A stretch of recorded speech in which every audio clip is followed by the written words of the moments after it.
Alrighty, welcome to the 144th edition of the MMA Circus here on BloodyElbow.com and live on YouTube. My name's Nick Baldwin. Joining me as time goes on, more as always than ever, Jed Meshew of MMAfighting.com. Jed, what is going on? You're back maybe 2 times in a row? Were you here last week? I don't remember. I don't believe I was there last week, so okay. I think you're back. This is my second time over the past 30 days ish. Yeah, that's enough. But not that long ago. I'm trying to think. Yeah, that's a lot of me. We don't need more of me. Yes, Andrew Lawrence was here last week. I remember now. We talked a lot about Ryzen, and Andrew Lawrence loves Ryzen, so it's all coming back. It makes sense, but it is good to have you here. And always a pleasure to be here, Nick. This show is going to be a little different. It's January 6th as of today, as of right now. We are just a few days after the new year, after the crossover from 2017 to 2018. Christmas is over, and a new year is here. And what does every MMA person, whether it be a fan, a journalist, a media member, a broadcaster, even anyone, we all like to talk about awards and predictions and things like that. And that's what this is going to be. This is going to be our 2017 awards and 2018 prediction show. We'll also do a little recap at the end for UFC 219. Of course, a week ago today, Chris Cyborg defended her UFC Women's Featherweight title for the very first time with a decision win over Holly Holm. Some surprises along the way. We had Khabib Nurmagomedov, of course, get another win in the UFC lightweight division, dominating Edson Barboza in one of the best performances of his career, of pretty much in the UFC. One of the best performances we've probably ever seen. So we'll talk about that at the end of the show. We're closer to the end, but we will start out with our awards. We have a lot more predictions than awards, so the awards won't take nearly as long as the predictions. And I don't want to give out Fight of the Year. Like, we know, Rose Namajunas had a great year. Max Holloway, DJ, Robert Whittaker all had great years. We're not giving out knockout of the year, submission of the year, etc., simply because everybody is. I want to make this a little unique. I do want to ask you a question, though. Sure. About that, because I think the fighter of the year is an interesting conversation, because I think a lot of them are interesting. I don't think so. I think submission of the year is pretty obvious. I would be very surprised if any outlet didn't have mighty armbar, whatever we're calling that move, as submission of the year. KO of the year is very clearly Francis Ngannou punting Stipe Miocic's head. I know some other people are trying to be edgy and throw in, Edson Barboza or something, but we all know that really that's the KO of the year. It's probably going to be unanimous across the major outlets too, with Gaethje Johnson. I think that's just probably going to win it for you. But I do think fighter of the year is an interesting category, because 2017 didn't have a standout fighter of the year. Last year, MMA Fighting gave fighter of the year to Conor McGregor. I argued strongly against that, because I thought that last year was really clearly Michael Bisping's year. Went from nothing to everything in just a moment, and Conor really didn't do a lot. He went 1-1 on the year, 2-1 on the year, and won a title. But that seemed to be much less impressive than everything for Michael Bisping. But you at least had two guys that were very clearly kind of ahead of the rest of the pack. 2017 is not this way. I think you can make a case for 6-7 fighters as your fighter of the year, and you're seeing a lot of different outlets throw in a different name. So we don't need to talk about it much, but I do think that I would just be curious kind of who you would pick as fighter of the year, because I have one specific take that I want to argue who your fighter of the year is. Well, my fighter of the year would be Demetrius Johnson, of course, the UFC flyweight champion, simply because he made history. He did things no one else can do. Wilson Hayes got tapped out, I think, for the first time in DJ's first of 2 title defenses. Ray Borg, I think this was the first time he had been stopped as well, at least definitely Wilson Hayes by submission. Ray Borg, I think, entirely he had not been stopped inside the distance. But I think the biggest thing is that DJ, he made history on the Ray Borg fight. He broke the, UFC title defense record. And that means a lot. Robert Whittaker had a great year. Max Holloway had a terrific year. Rose Namajunas had a terrific year as well. All four had great years and very equal. And it Fighter of the Year was, as you said, was a very it's very arguable. You can go either for, and it's pretty fair. You could even throw in someone like Volkanovski or maybe even RDA I saw being thrown around a little bit, and that's fair as well. You can argue that simply because out of the top four, it seems, the four front runners, they only had 2 wins. They're all champions. They all ended the year as UFC champion, but they didn't have, say, 3 title defenses, 4, et cetera, like in some years past. So it was a tough one, but I think DJ stands out among the rest simply because, well, also keep in mind the Ray Borg fight ended in one of the greatest submissions we've ever seen. So I think the history, the way he ended the Ray Borg fight, and also tapping out Wilson Hayes for the first time, all sort of led to me giving him Fight of the Year. I think that's fair. My pick also was Demetrious Johnson for the exact same reasons. I thought that in a year where it was close, Demetrious Johnson kind of had the best one of them all. I think on paper, if you just look at quality of opposition, Robert Whittaker's 2 wins are the best 2 wins of the year. Yep. And so he was my number 2 pick in this case. But I thought Demetrious Johnson's wins weren't that far beneath Robert Whittaker's wins, and his method of victory was frankly more impressive than submitted a man who a black belt and had a very quality competitive jiu-jitsu career. He gave us one of the best submissions of all time, not just of the year. He gave us what is to be everyone's unanimous decision for submission of the year, and just one of the best submissions ever, on top of, like you said, breaking the title defense record. I thought, if not now, when for Demetrious Johnson. So I thought he was my pick. But I've seen a lot of other people, and I really kind of just wanted to point out one thing that a guy you mentioned on the list, Max Holloway love. I get it. I'm not trying to disparage Max Holloway's year. Obviously, he established himself as the unanimous, the undisputed featherweight champion. Conor McGregor might dispute that fact. But his career this year was just so much less than everyone else's, and he seems to be getting a lot of love. A lot of outlets are naming him that Fighter of the Year thing, and I don't. He has 2 wins this year, and they're over the same guy, and they came not that far apart. And on the second one, I mean, to me, the first win is a great win. The first Jose Aldo win is a great win, and the second win is a fine win because he's still beating, the number 2 guy in the division, but at the same time, like, if he just fought 4 times in a year and he just beat Jose Aldo 4 times, like, do we just say, well, yeah, he's always going to beat Jose Aldo? That's how that fight goes. Like, Jose Aldo it's a bad style matchup for him. And especially coming in on short notice, like, to me, I think he had a good year and should be credited for having a good year. But the idea that his year was better than Robert Whittaker's or Demetrious Johnson's, wild to me. He didn't even make my top 5. The one kind of wild card I threw in, and I think that has gotten basically no love for Fighter of the Year, but I think is being criminally underrated on it, and I know this is going to be controversial. George St. Pierre. I think he was my number 3 pick for Fighter of the Year behind Robert Whittaker and Demetrious Johnson, because when I think of Fighter of the Year, yeah, Volkanovski had a good year, but in 5 years, are we going to look back on 2017 and be like, yeah,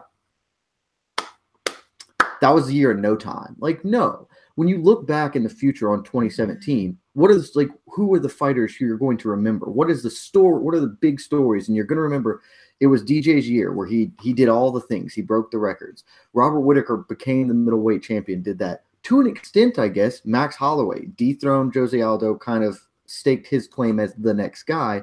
But really, I think maybe more than anything, the story of the year I would remember is the entire George St. Pierre saga, the long comeback, the fight with Michael Bisping, becoming the 4th 2-weight champion in the UFC, and re-cementing his claim as the greatest of all time. And so I just throw him out there because I think he's not getting enough love, because I think people are mad at him, shameless play by him.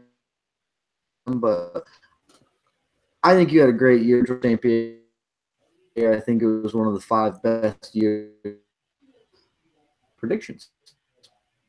You're cutting up a little bit. I think maybe you're at your parents' house and maybe their Wi-Fi isn't as good as yours, but got most of it. Got that GSP is up there, and I see where you're coming from with GSP. I wouldn't have him top 3-ish. I don't think. I never really even considered it, but I think it really comes down to what your criteria is, because there's no written criteria for any of these awards. So they're all subjective. You can look at them differently. And GSP coming back is one of the biggest stories of 2017, but I don't think one win over Michael Bisping gives him sort of that opportunity to be up there for fight of the year. I think he would have needed at least one more win. If he had like a win early 2017, whether it was a warm-up fight or anything, I think then definitely, obviously, the conversation is there. But with just one victory over...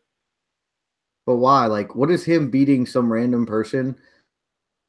Take a body. Obviously, if he gets a great win, clearly he's established. Like, he is the fighter of the year. But if he just beats a warm body in a fight to add a number to the thing, why? Like, his year, here is George St. Pierre's year. The headline for why you would argue it is basically the same one we've argued for Demetrius Johnson as in the GOAT conversation. People had forgotten that George St. Pierre was the greatest ever. One became the 4th person in history to win a belt in 2 weight classes, just 4, and reestablished himself as, I think, most people's de facto greatest fighter ever. Like, that's just those 2 accolades alone mean he had probably the second best year in MMA behind Demetrius Johnson, who established himself as arguably the greatest of all time, but also threw in a submission of the year on top of it. All right, I've changed my mind. GSP is now my number 2 fighter of the year. Sorry, I love you. But he had a better year than a lot of others. That's funny. Okay, well, let's move on.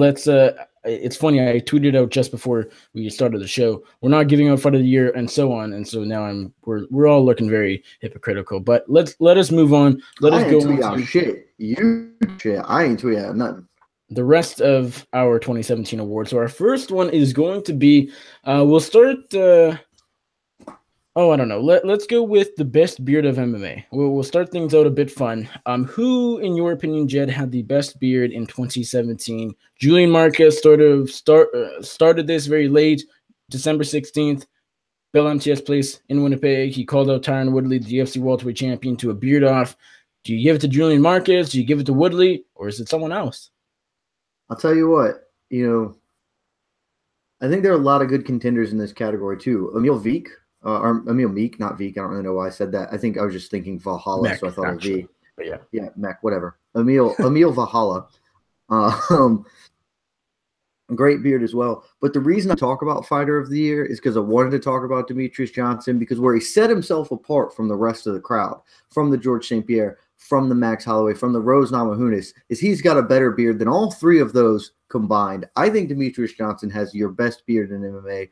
When he grows it out and lets it be to its full monstrous self, it looks fantastic. When he's there in the cage for fight time, he's got to keep it a little tighter, a little trim, just a sharp-looking beard. Any way he goes with it, I'd be excited to see him in 2018. Maybe mix it up a little bit. Maybe go with a Fu Manchu. Bring back some different, interesting hairstyles here, facial hairstyles. But Demetrius Johnson, aside from being the submission of the year and the fighter of the year, he's the best beard of MMA in 2017.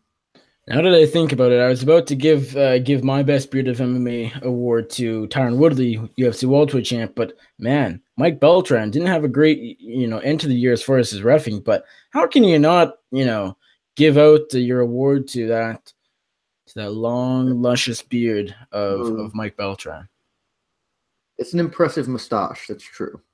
I might just have to give it to the clown kid himself, but he's not here. If Andrew Lawrence was here, I'd give it out to Andrew, but he's not here, so he is not valid or not eligible, I should say, to win. But I'm going to give it to Mike Beltran. Why not? The guy, his UFC Fresno reffing, nothing to write home about, but his beard is something definitely to write home about. Why not give it to Mike Beltran, beads and everything? Let us move on to the Journalist of the Year. This is one that people usually talk about.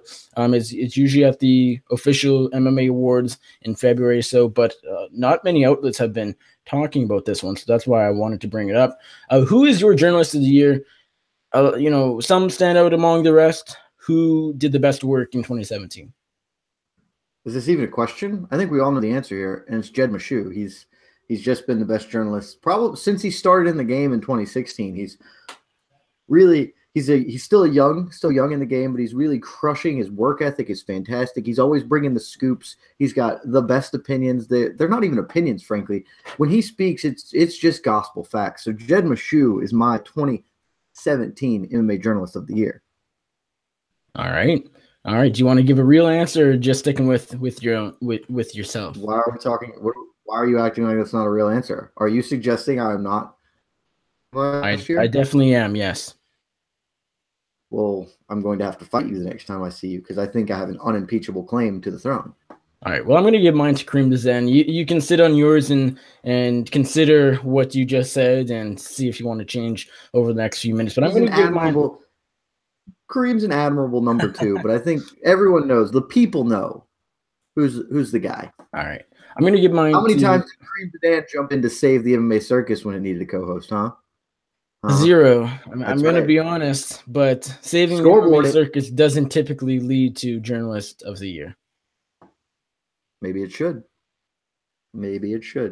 All right. I'm going to give mine to my colleague, BloodYabo.com's Kareem Zidane. Of course, disclaimer, I do work with him. He's one of my editors, but this guy, he deserves more props than he gets.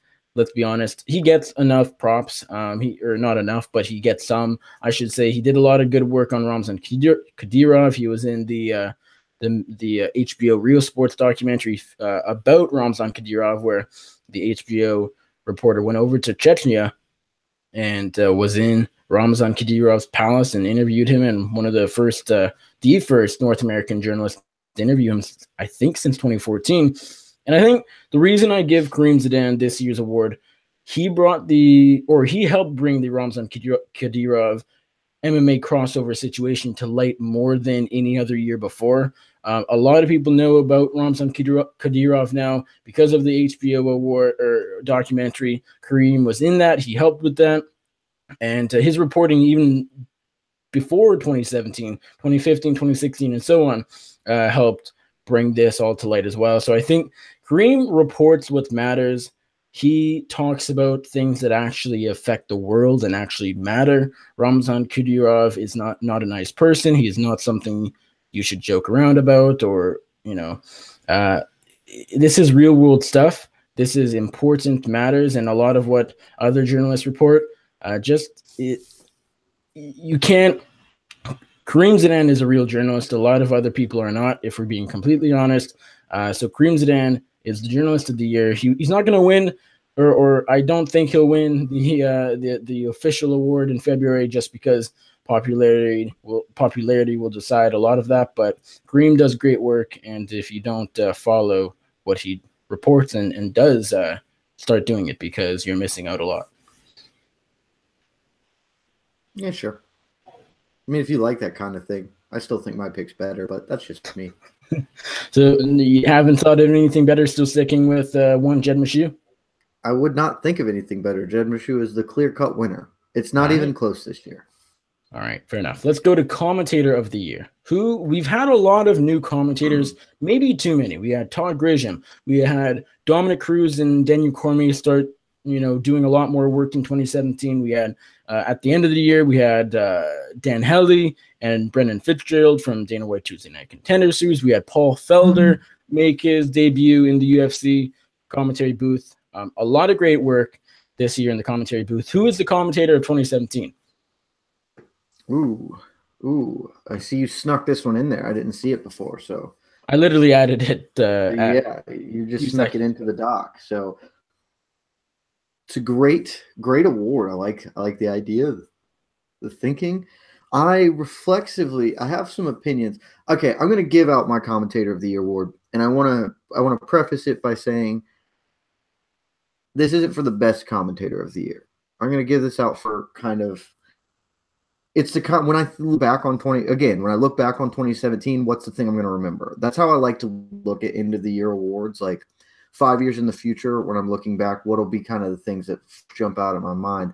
And as far as commentary, I mean, there are a lot of you talked about a lot of commentators, probably too many commentators. I thought Brendan Fitzgerald at his debut was excellent with the UFC. I've always thought Jimmy Smith is one of the better guys. I know he just got let go by Bellator, which is insane. I expect he'll be in the UFC But I'm going to say, looking back on this year in 5 years' time, the commentator we're going to remember most, Snoop Dogg. Premiere of Dana White Tuesday Night Contender Snoopcast. I by no means think he's like the best commentator. I certainly hope they don't just shift to putting Snoop in the booth for pay-per-views, but I think he dominated the commentary space 2017 the way nobody else has. Nobody else, if you ask anybody that's the story they're going to remember about 2017. Snoop Dogg, his first year kind of getting actively involved in the space, it right out of the gates, going to get a year-end award from the circus. I'm going to give mine to the light heavyweight champion, Daniel Cormier. And I don't early on, I wasn't a huge fan of DC in the booth. I think it took maybe a few months of getting used to, not getting used to, but sort of adjusting to it, but also him just getting better and improving and becoming more comfortable himself. His first show maybe wasn't fantastic, but I think over time he's gotten into a decent, at the very least, color commentator. I think he does a very good job. I think what stands out is his excitement level. He has so much passion for commentating, it seems, or at least he puts on, or he makes it seem like that anyways. He seems to love what commentating. And Dominic Cruz does a very good job. He's very good in the technical side. He's a very good analyst, but I think some of his work sometimes lacks the excitement, and that is very important in the booth. Of course, more than anything, commentary needs to just be informative. It needs to have good analysis, I should say.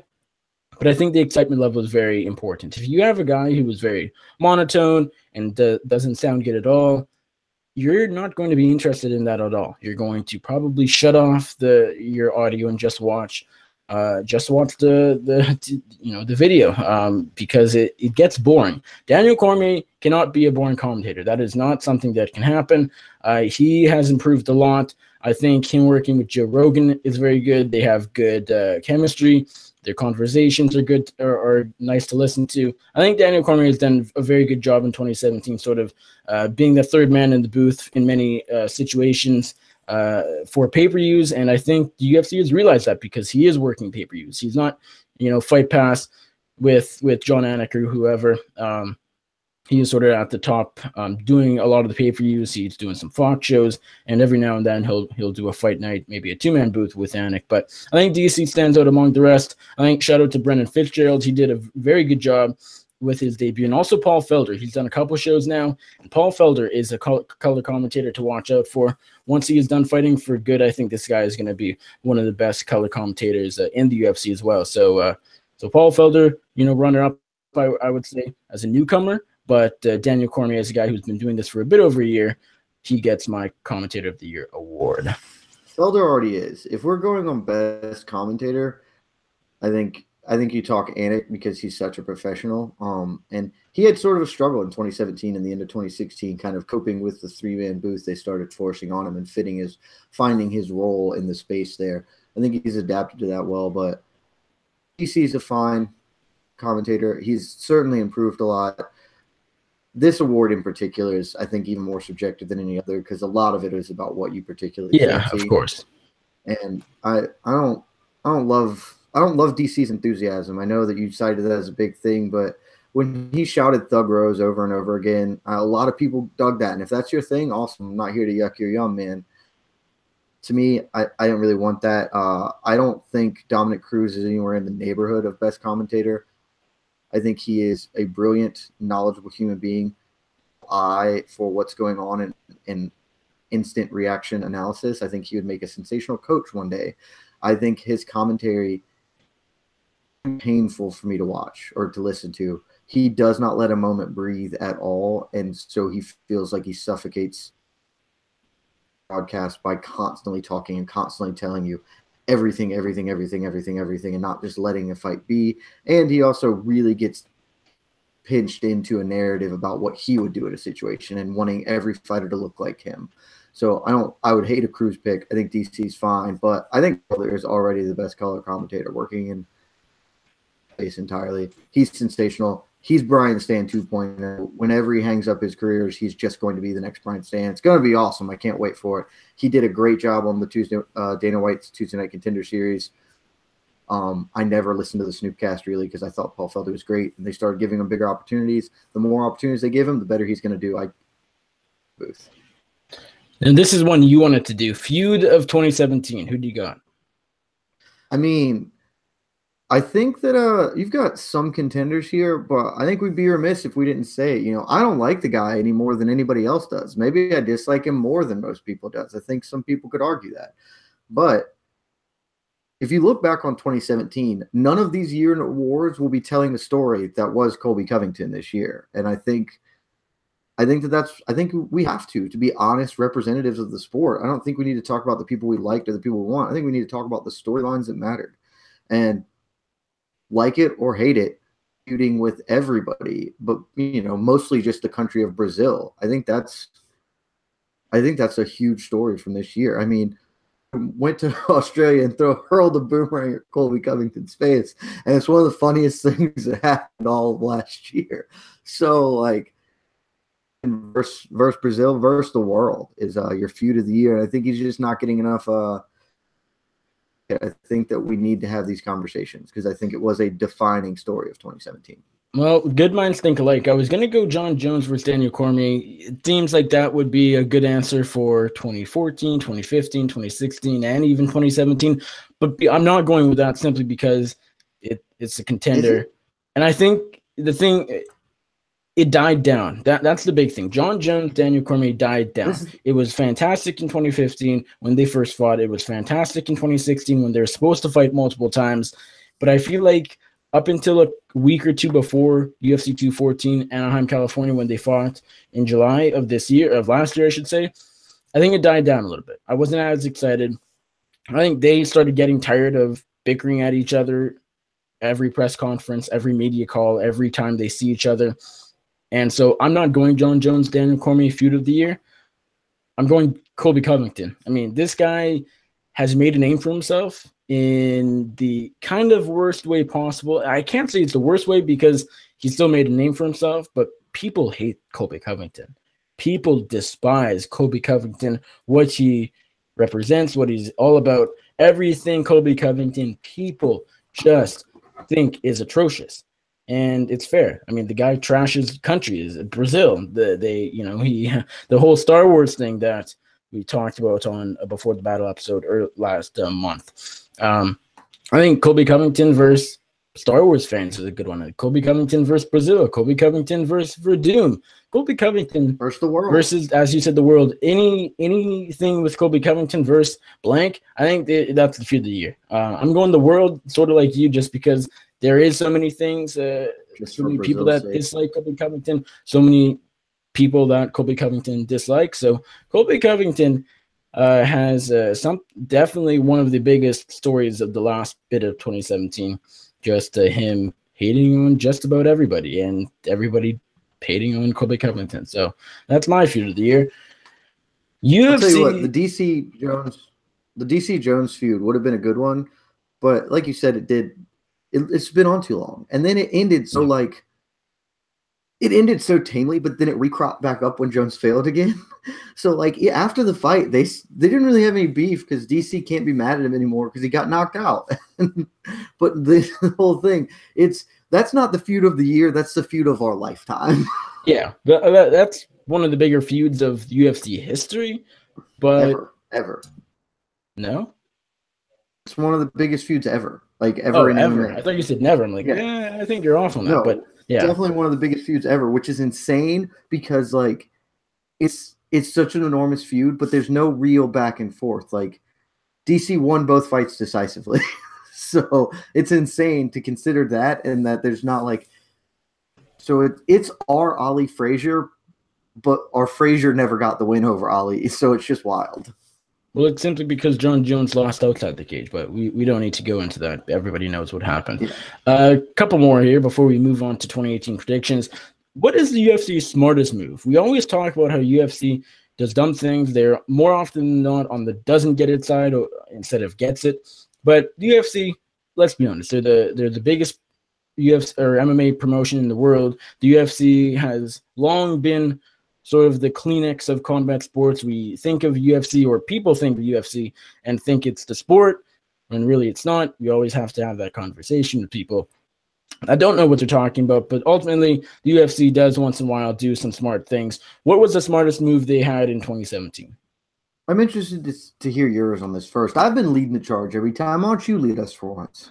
I think there's some good options. I think, I'd have to think through, and I'm sure I could pick up more. But I think one that really stands out is building the UFC Performance Institute in Las Vegas. I was a little skeptical at first when it was launched and opened in May as part of the UFC summit they had in May. Just because it's in Las Vegas, you can't. UFC and MMA as a whole, as a sport, is it's all over the world. It's worldwide. And the one thing I didn't like about the UFC PI is simply not everybody can go to it. Very few people can go to it. Fighters have to be flown out to Vegas to be able to partake in what the UFC PI offers. And the UFC isn't going to fly out their fighters for free. So that was the one big negative I had at first at the UFC PI. But as far as what it offers, and I haven't been there, I'm not a fighter, so I don't have firsthand information about this, but everything I've asked some fighters about the UFC PI, and everything I've heard is completely positive. They have so many great things to offer to fighters, and they have just so many different tools as far as recovery. You can get a free meal, free meals cooked to what exactly you need. They have so many advanced technology. And I think the UFC PI launching it was one of the UFC's biggest moves of 2017. I think a lot of fighters are realizing this is the place to be right now. They don't have coaches, of course. Fighters would need to bring in their own personal, striking coaches, grappling coaches, and so on. But I think what they offer, the nutrition side of it, the performance side of it, everything the UFC PI has is next level. And I think it's really good for the UFC fighters. And so I'm going to go launching the UFC PI as my UFC's best move of last year. I'll give you this on a slightly more cynical take on the UFC PI thing. I think it's great for them because it's one of those things where they invest a basically fixed amount of income up front and then a ton of overhead to operate they can then use as a bargaining chip against fighters in general and just against the public at large when the public says, hey, you guys don't pay fighters, because they demonstrably and objectively absolutely disproportionate share of the money that they make, and the fighters earn a pittance. But then they're like, oh, we have this performance thing. And I think it also helps insulate them from future lawsuits that can come against the way, because they are taking active interest in the health and fitness and safety of their fighters. So for a move here, because it's sort of accurate, but not exactly accurate. And my choice for the UFC's best move of 2017 is hiring Mick Maynard. And I know they hired Mick Maynard in 2016. Joe Silva announced he was going to retire. I think he stepped down in September of 2016. But he had already done the matchmaking up to that point. He did all the matchmaking through the end of the year 2016. I think his last one was that December 30th card. So then 2017 was really the first year that it was Sean Shelby, Mick Maynard doing all the matchmaking for the UFC, taking those reins. And so I guess it's a co-award with Mick Maynard and Sean Shelby. They just had a great year. 2017 was a down year for fights across the table. I would tell you this was the best year. Dana White has argued that it was financially the best year. I'm sure that that's probably accurate, actually. But anybody kind of deeply or fairly deeply involved in the space will tell you it didn't feel the same as 2016. We were more excited in 2016. There were not a ton of fights that got everybody like jazzed to go. But despite the fact that there weren't, Mick Maynard and Sean Shelby did me a freaking favor, man, because I have to watch all these fight cards. I can't opt out of some of them. Like, same with you. We have to watch every fight that's happened. Job of making competitive matchups across the table. So even if they were undercard fights that nobody gives a shit, every fight this year felt like it had real purpose, that it was establishing something, it was playing to a narrative, or that it was just a fun, well-made fight. So I thought they did a great job, and I give the UFC a ton of shit all the time, but I thought that their matchmaking in 2017 was sensational. So I hope that continues. I think it will. Well, it can't be all props. We got to go to the UFC's dumbest move, and we as MMA media, as MMA fans, as just people, I think in general we like to give anybody, anything, any promotion more shit than props. But here we go, UFC's dumbest move. What do you got for us for 2017? Lot of options here. I see what you've written on the doc. I think one of those is very good. I'm going to argue when you talk about one of the other one. Give the one that I think is really good. First, I'm going to say the dumbest move the UFC made is the same dumb move they've made basically every year for, let's go with the last 6 years. Retain Dana White as the president of the organization. I think that that's incredibly stupid. I think he brings no value. I think now more than ever, he is fundamentally checked out and just doesn't even give a shit anymore. Like, I thought that started happening a little bit, but once Lorenzo left the UFC, really doesn't care a lot about what's happening anymore. He brings no value. He does nothing worth anything. And I think continuing to employ him is just really stupid. But I will say, since they do that every year, and we don't want to just rehash the same stupid things they do every year, I would argue the GSP thing, the basically putting the middleweight title on hold, but that also played a lot into the role last year too. So that feels a little overlap. Interim titles sort of they had interim titles. I think that's the thing. The whole interim title thing, which is I think what you're trying to get to, and the one that I would disagree with here. But I'm gonna pick the other choice. Holly Holm, Jermaine Durandamy for the women's 145-pound belt. Basically for an interim title. That belt was an interim title before a real title ever existed in the division. Everyone knew Chris Cyborg was the champ. They couldn't on a timetable that they needed, and they felt they needed a pay-per-view headliner that had a shiny object at it. That was a bad one. We saw how that played out. Actually, one better, I'll tell you what. The entire TUF 26, is that the TUF we just finished? Was it 26? I think so, yeah. The one that established the champion for 100 for women's flyweight. I think that was the dumbest move. I think bringing the flyweight division is great, so that's awesome. I also think that if they were going to do it, don't do a TUF. You should have just had Barb Honchak fight Roxanne Modafferi. But Nico Montano is not holding that belt. She's going to get thumped up by any number of quality flyweights that exist. And it's not her fault. Like, good for her. She took an opportunity. I think the UFC's cavalier attitude towards titles that kind of merges them all together. The way they just sort of stopped giving a shit about their own promotional thing, the belt, which is supposed to mean something. They got rid of the underlying lie beneath it. People in the know knew that belts didn't mean shit. Nick Diaz, one of them, had the famous quote about the title being a fairy tale. Basically affirmed that statement, just threw out any meaning for any of their belts this year. My dumbest move is probably going to be just the whole Holly Holm, Jermaine Durandamy situation. As you said, the interim title fight before any title had been, any champion had been crowned for the UFC Women's Featherweight division. That was just a really weird situation at the beginning of 2017. We knew Chris Cyborg is and was always the best UFC or best women's featherweight fighter at 145 pounds, but for some reason, because they couldn't figure out a timetable, Chris Cyborg needed an extra month, and the UFC couldn't give it to her.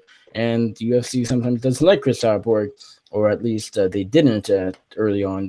Of course, Chris Cyborg had a very rocky start to her UFC career, just relationship-wise with the UFC. But the whole Holly Holm, Jermaine Durandamy should have never happened for the UFC title. It did. Jermaine Durandamy will go down in history as probably one of the worst UFC and non-memorable UFC champions ever. But I think you also got to bring up here Conor McGregor fighting Floyd Mayweather. And this is going to be it feels bizarre because it did so well as far as finances go, as far as making the UFC and Showtime and everybody involved money.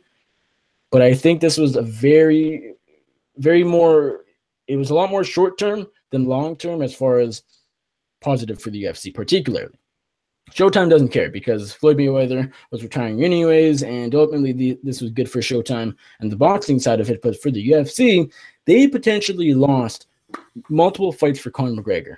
And Conor McGregor is what was giving them great years in 2015, 2016, and Conor McGregor not fighting in 2017 is a big reason why 2017 wasn't UFC's year, why it was a lot less exciting, why we weren't as jumping up for it, why there wasn't as many big fights, simply because the Irishman, Conor McGregor, was nowhere to be found. And so short term, this was fantastic. Second biggest pay-per-view of all time, made 4 point something million buys, and made the UFC a ton of money, made Dana White a ton of money, made Conor and Floyd a ton of money, made Showtime a ton of money. But Conor McGregor, it's sort of like bribing and more like spoiling a child. If a child's parents gives the child everything they want, child's going to keep asking for more. And this was the same situation. Conor McGregor, now there's no reason if he doesn't want to fight, or he could feel, and this is what we've been seeing already. He just made $100 million to fight Floyd Mayweather. He is not going to come back for a $10 million paycheck. He's just not. It makes no sense. And now the UFC is feeling the repercussions of Floyd Mayweather versus Conor McGregor. Conor McGregor potentially might never fight again. Why would he come back to fight Tony Ferguson? Why would he fight Khabib Nurmagomedov? The only fight he's going to come back for is GSP, at least as of right now. And so I think they lost out on a lot of Conor McGregor fights. You don't give him the $100 million paycheck, he's going to keep taking more and more $10 million fights. That is something that could happen for the UFC. The UFC can't give him $100 million to fight GSP. It just won't. It just can't. And so I think they're losing out on a lot of McGregor fights. I think if the whole boxing thing didn't happen, I think we see probably a handful of MMA fights left in McGregor's career till he hangs the gloves up for good. And now I think that number is very limited, extremely limited. And so I think that might just be one of the UFC's dumbest moves of 2017. I mean, we could get into it. It'd be a long conversation. I'll just say this. I don't know that they had a choice in the matter. Decision. I mean, Conor was just going to twist their arm and make them. I think that they got a good benefit as an immediate financial kickback. I think they're out there in the headlines. Publicity is always a good thing in general, especially for them as a product. I think, yeah, it did give Conor McGregor $100 million, so now he doesn't have to feel anywhere near the compulsion he may previously have had table and fight for them again. But I think that they were just kind of forced into it. I don't know. It's tough for me to reconcile that one. I don't think it's the worst decision to name as a bad thing because it cost them a lot of money. But we'll see. We'll see. All right. We are now going to move on to our 2018 predictions. And the first one I'm going to start with. We can talk about Bellator, homie. Should we? Yeah, I think we can fire these out. I'll throw them out. Bellator's smartest move of the year. I think they just had a great year all around. I think you put you're going to say the one that I think everyone will kind of come away with, but they signed great talent. They made solid matchmaking down the line. They made interesting fights where they could. I think they just had a really good 2017 all around. It's textbook Scott Coker. I think he is a far better fight promoter than Dana White ever was, ever will be. So, yeah, great year for 2017 in general. I'd say take the totality of their 2017, I thought, was just their best move. I think Bellator had a fine 2017. I actually think some of their previous years, 2015, 2016, I'd have to look back a bit more closely, but I think 2017 wasn't their best year. I don't think it was a bad year by any means. I think they had a fair year. Bellator New York helped, but I think in general the pay-per-view, like 95,000 buys, I wouldn't call it a success. Some people call that a failure. For Bellator, I think anywhere in the neighborhood of that is sort of what they should have expected, what we expected. So I don't think just under 100K buys is bad for Bellator NYC. So I think in general, Bellator had a good year, but I think their biggest move, their best move of 2017, and this sort of goes into this year because it hasn't started until it'll start January 20th, and that is launching and announcing their Bellator Heavyweight Grand Prix tournament. Some people probably don't like it, but I think more people than not do like it. it, of course, is bringing together 8 fighters. Some are heavyweight, some are not, and some are old. Most are. Some are former UFC champions. Some are the greatest, close to the greatest of all time, greatest heavyweight of all time. Of course, Fedor Emelianenko is in it. Frank Mir. We got Rampage Jackson, Roy Nelson, Matt Mitrione, Ryan Bader, King Mo, and Chael Sonnen. And I think there's one more I'm missing. I said Matt Mitrione. Doesn't really matter, but bringing all these together, doing a tournament. And this is fantastic. I mean, I love the Bellator Heavyweight Grand Prix tournament. I am very excited for it. The one big downside to it is that they're spacing it out way too much. I'm glad this isn't on one night, because I'd be scared if someone like Fedor Emelianenko had to fight more than once in one evening. But as far as health-wise goes, but they space it out way too much. They're having Rampage Chael kick things off on January 20th, and then like a month later, they're having another fight. Then a month later, they're having another one. So they needed to have basically at least half of the quarterfinals of the first round on one night, and then a few months later, 3 months later, they do the second round. A few months later, they have the finals, something like that. So spacing it out like they are, bad move, I think. But I think in general, the Heavyweight Grand Prix is going to draw a lot of eyes. A lot of people are going to be intrigued. We have a lot of big names in this, the Bellator-led heavyweight champions in it. And I think it's going to be very interesting to see who, advances, who doesn't, and who gets hurt. When does Rory McDonald fill in, and things like that. So I think it's going to be big for Bellator. I think that was announcing it was their smartest move of 2017. What was yours? What was mine? Oh, you already say yours? I already went. I led, yeah. What did you go again? I said everything they did was good. Oh, everything. Okay, very, very specific. Almost everything they did was good, but because I don't want to take the thunder.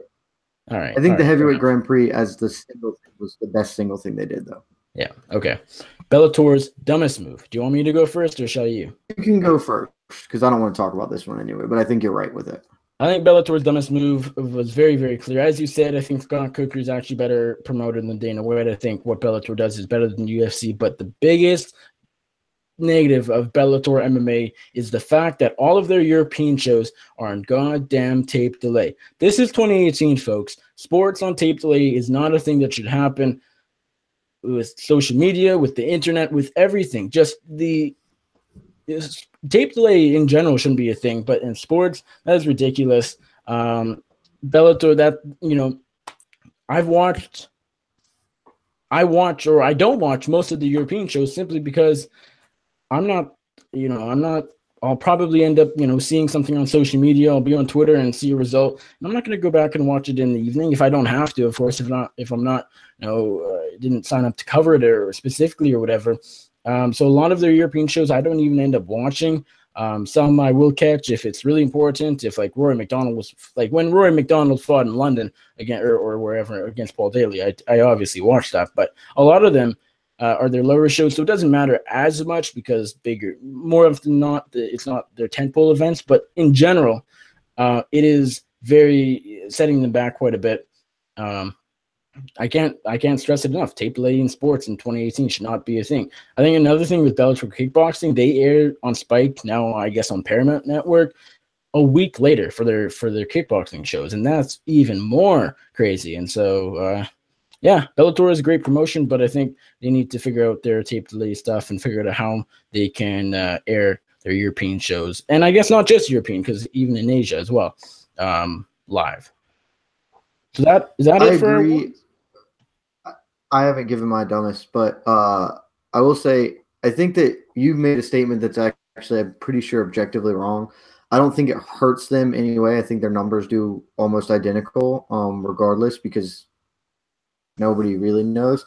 I will say I don't like the tape delay. I wish at least they would give the hardcores and the people who wanted an opportunity to watch it live somehow via online stream or whatever, and then they could still just do the Spike tape delay. But this move, I mentioned it earlier, firing Jimmy Smith. I mean, they didn't fire him. They opted not to renew his contract.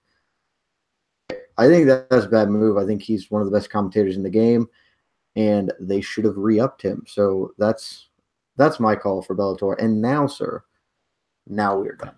Now we move on to the future. What happens in 2018? Let's make some predictions. This will take quite a while. I expected the awards part of the show to be a bit more brief, but that is okay. We will start out with a story that has been getting a lot of traction throughout 2017 that will be very important come the end of 2018 when the UFC rights deal for the TV rights expires. Of course, Fox holds them right now in the United States, in North America.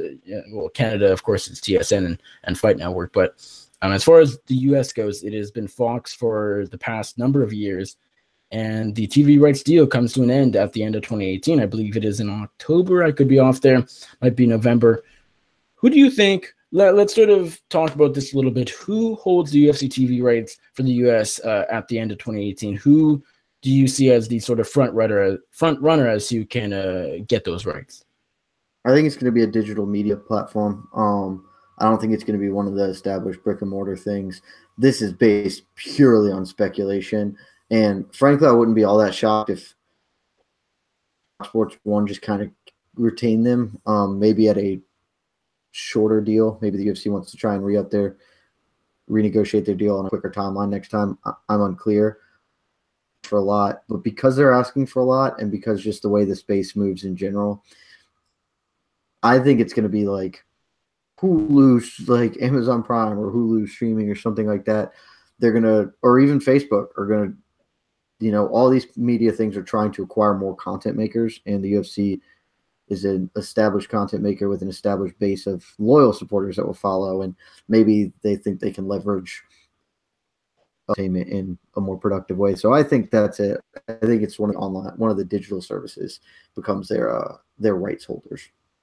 Gun to my head, I think some people are looking a bit too much into it. Maybe that's not fair, but I think Fox Sports will end up retaining the rights, but not for that long. I think it'll be a shorter deal. I think come a few years down the road, I think digital media companies is what the UFC will be looking at. Eventually, the rights will find their way on something like Amazon or Hulu or even Facebook, as you said. I don't think it's next. I think it's soon, but not next. I think for now they stay on Fox Sports, FS1, Big Fox, etc. But maybe just for maybe 4 years, something like that. But I think eventually, very soon, I think they do Fox and then they move on to even after the digital age has grown even more, I think they'll move on to something like an Amazon Prime. But I think maybe a joint deal. I'm not sure if Fox would be interested in that. I would think not, but I think more likely than not, they will find the best number for Fox and stay with them. But I think eventually Amazon Prime could be a good front runner for the future. Biggest superstar. Who makes the biggest mark in 2018? Francis Ngannou made a big mark in 2017. Justin Gaethje made his debut. GSP, of course. But who do you see as sort of the standout fighter for this year? And this is all speculation. We have no idea. But who has the best 2017 year or 2018? So we're predicting fighter of the year for 2018, right? Because the biggest superstar is going to be Conor McGregor. That ain't changing next year. I guess, like, if we're just going the biggest star, it's Conor. That's it. No, yeah, that's not really what I'm getting at, even though I wrote biggest superstar. But I think what I'm it's very fine line. Predict the 2018 fighter of the year. Sort of, but I think who just has the best year, because Rafael dos Anjos had a fantastic 2017, yet he was barely in the conversation for fight of the year. So this doesn't necessarily have to be a champion who typically fight of the year will go to UFC fighter who holds the title. So I think maybe look at it a little differently. Who just has the best 2018 year? Who stands out the most? And again, it doesn't have to be someone holding a title at the end of 2018. Well, whoever's going to stand out the most and have the best year is by default going to also own a title. I guess. So, metric other than who is the biggest star, which will always remain Conor McGregor, sure. I will pick Francis Ngannou. I think he knocks out Stipe Miocic. I think Francis. I know it is very early to be saying these things, but I think Francis Ngannou is probably going to be almost by default, because any heavyweight champion who in the UFC can put together a title reign of 2 years plus is going to claim the title of greatest heavyweight of all time from Fedor Emelianenko, who I think still has it in a pretty tenuous situation. He is young in an ancient division. and there's nobody else who is going to beat him. If he knocks out Stipe, what guy is going to beat him in the division? Like maybe Kane could, if Kane can ever not be completely decrepit. But beyond that, I think Francis Ngannou is likely going to end up being your heavyweight GOAT for some period of time. He might not be the heavyweight greatest like forever, but I think he'll probably get that title at some point. And it starts in just a couple of weeks here. I think 2 weeks from today, even maybe 2 weeks from today, right? I think so, yeah. Weeks from today, I think his title reign starts, and he starts cementing what will be a pretty remarkable legacy. So Francis Ngannou, I think he's going to be your breakout best fighter of 2018. And whatever you want to call it, I hate to reiterate and basically copy you, but I don't think you can go with anyone other than Francis Ngannou. The guy is going to win the UFC heavyweight title 2 weeks from today, January 20th, 2018. I think he'll have one of the longer reigns in UFC history. That won't take all that long because no one has had a very long reign in the heavyweight division at the top. But if Stipe wins, he becomes the longest reigning as far as title defenses. Yes. Which is very interesting because Stipe still seems new as a heavyweight champion, but he's not quite that. He only had 2 defenses. I know. I guess so. But yeah, I think that ends, and I think Ngannou's reign starts. I think we started to see at the very end his sort of not just the fact that he is a huge guy with knockout power, but we started to see sort of him as a person. I think the UFC is going to try and push.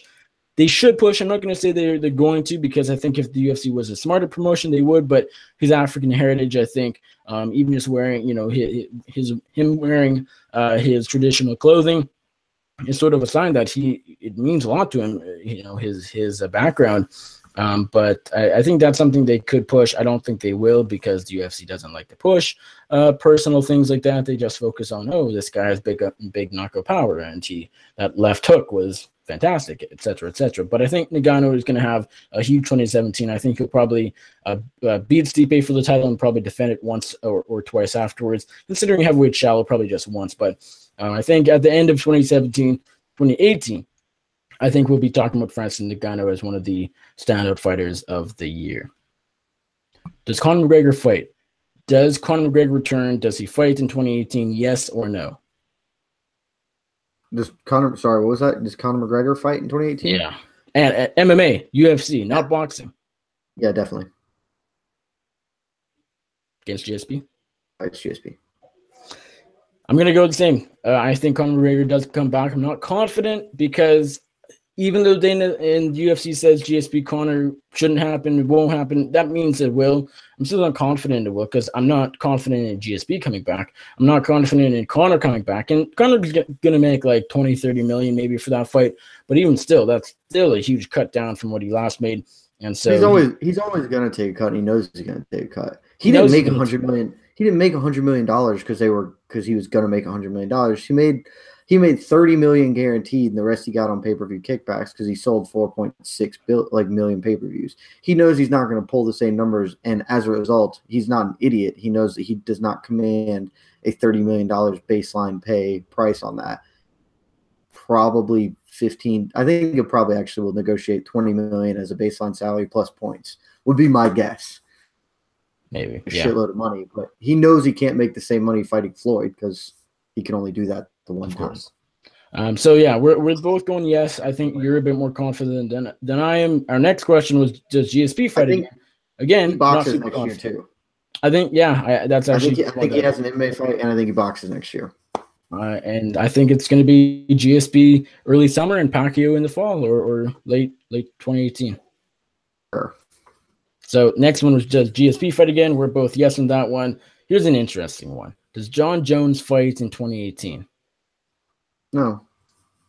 He's going to get 2 years. I know that Nowitzki is like basically straight up lobbying for John Jones at this point and trying to like dog whistle his friends on the commission and be like, don't fucking give him one. Like, we'd really like to see him back. He's getting 2 years. Like, and that's okay. Like, it's fine. 2 years, he'll still be a young man and come back and win fights and reclaim the title. He's getting 2 years. So he'll be back in 2019, most likely, maybe early 2020. But I don't think he'll come back because, as you said, I think he would be – there's no way he gets 1 year. There is absolutely – considering he got a 1 year suspension in 2016 July, there's no way he'll get 1 year. for this one, and that would still put him at a return of August 20 of this year, August 2018. So I don't think he fights in 2018. I think 2019 is possible. I think 2020 is very likely, but 2018 probably won't be Johnny Bones' year. I would bet strongly he comes back in 2019. Like, I'm very confident in that. The only thing that would or make me think otherwise is the fact that he would have to come back in August 2019, and that doesn't. It's less than half a year of a window. He came back like a month after his suspension was over last time. Like, suspension is up, and he'll just be like, okay. And the UFC were like, all right, well, we'll schedule you for a month after. But cool, I'm ready to get back in it. Yeah, I guess. Last one as far as who fights or whether or not a fighter fights. Brock Lesnar. This is a bit of a weird one. Probably stupid, but does the Beast come back this year? I don't think this is a stupid one. I think this is the most interesting because the other one seemed very clear to me. I think this one is interesting. I'm going to say no because they're going to have Conor back, and so I don't think they need to try and actively persuade him to come back. But I'm going to say no. I'm just going to throw out a no. I won't be surprised if he does, though. It's to keep this a bit repetitive sometimes, like before the battle or other show, but I'm going to go no as well. I don't think Brock Lesnar is going to come back in 2018. I think he's going to have another fight. I think maybe 2019, and then he's starting to get a bit old, so maybe earlier is more likely. But I'm just not feeling it. I don't know what his contract is as far as WWE goes, but I would imagine he's still happy. I know I saw a tweet the other day about, he's looking a bit thinner or slimmer than usual, maybe preparing to cut down to 265, but I just don't see it happening. He would have to complete his USADA suspension as well. I know because he left the pool before the suspension was over after the Mark Hunt fight in July of 2016, and so that's something else to worry about. I just don't think it's really a big concern for him. I don't think it's high on his priority list as of the second. So Brock Lesnar will not fight in 2018, but I won't be shocked if he does fight before it's out of the picture completely. Does the UFC... Here's a question. Here's a question for you that's a little ahead of 2018. Okay. When John Jones comes back next year, the year after, next year. When he comes back next year. What? Does the Lesnar fight happen? No, when he comes back next year, I think that's down the road. When he comes back, is his first fight back against Cormier? No, because just a yes or no. No. Retired. I don't know how I feel on that. I just thought about it. My gut says yes. Actually, I think my gut says no now that I'm thinking about it, because we're going to get to a prediction I'm going to make in a second. But so I'm saying no. Anyway, continue. What was your next prediction? Next one was going to be the UFC has Dana White specifically has talked about going to Russia once. It hasn't been a very frequent discussion, but once in a while, considering Khabib Nurmagomedov is from Dagestan and he is arguably and probably the best lightweight on the planet Earth and has been for a while. Does the UFC go to his homeland? Do they do a show in Russia? This is a tricky one because politics is involved, and I don't know how much you know. I don't know as much, but more of just speculation. Does the UFC finally make it over to Russia this year? One, I think Khabib is definitely the best lightweight on the planet. I think Khabib might be the best fighter, full stop, on the planet. Maybe not John Jones. Two, God, of course they don't go to Russia. Three, much more interesting question, do they go to Hawaii? It was going to be one of our predictions later on, so let's not talk about that. Okay. It's not on the board. It's not on the board here, so I can't tell what's going to be on a thing. Look at the very end. We're going to make three obvious bold. Okay. Yes. Okay. Well, whatever. Anyway, yeah, no, there's no chance they're going to Russia. There's almost zero chance. We talked about earlier Kareem Zidane, all his good work on Ramzan Kadyrov. I don't think that helps. I know they're not going to do a show in Chechnya, obviously, but even in Dagestan, I think politically it's probably too tough. I'm sure Kareem and other people know more. They were doing a show in Russia in like St. Petersburg, but they're just not going. It's not. It's going to be way too difficult. It's going to be worth it. It's an enormous headache that's not worth it to them. The only way they go to Russia is if they can get Khabib to a fight with Conor somehow. Conor all over the mat, then maybe they're kind of forced into giving Khabib a fight in Russia. But even then, I just don't think it's happening. Even still, I saw something not that long ago where pay-per-view in Russia would be basically impossible. I honestly forget the reason. I think you can't, maybe because of the time difference. I don't think so. But for some reason, pay-per-view in Russia just is not going to happen. If they're going to go to Russia, it's going to be a fight night. And then Khabib's not going to fight on a fight night. Khabib is a pay-per-view fighter. He has been for a while. He never, that won't change. He's going to be on pay-per-view no matter what. And there's no reason to have a fight night because Khabib's not going to be on it. And if Khabib's not going to be on a UFC Russia card, there's no point in it happening. So that's just one of the very many reasons UFC will not go to Russia in 2018 and probably never will. If they do, it won't be for a while. I'm looking at the list and see one that I think is very funny. Good. I think I might know which one it is, but we'll go to, will Joe Rogan stop commentating? Will he retire? With these answers, because I don't give a shit about a lot of these questions. What's that? I'm going to start being quicker with these answers because I don't give a shit about a lot of these, and we've already been going on for a while. We don't need to waste people's time. Does Joe Rogan retire from commentating in 2018? That's a secretly good one. I don't think he's going to retire for a while. I think he's going to really start scaling back next year. Doesn't his contract run through 2019? I have no idea. I think he renewed through like the middle of 2019. I think then he's going to scale back to like very few, which then will segue into one of your next predictions here.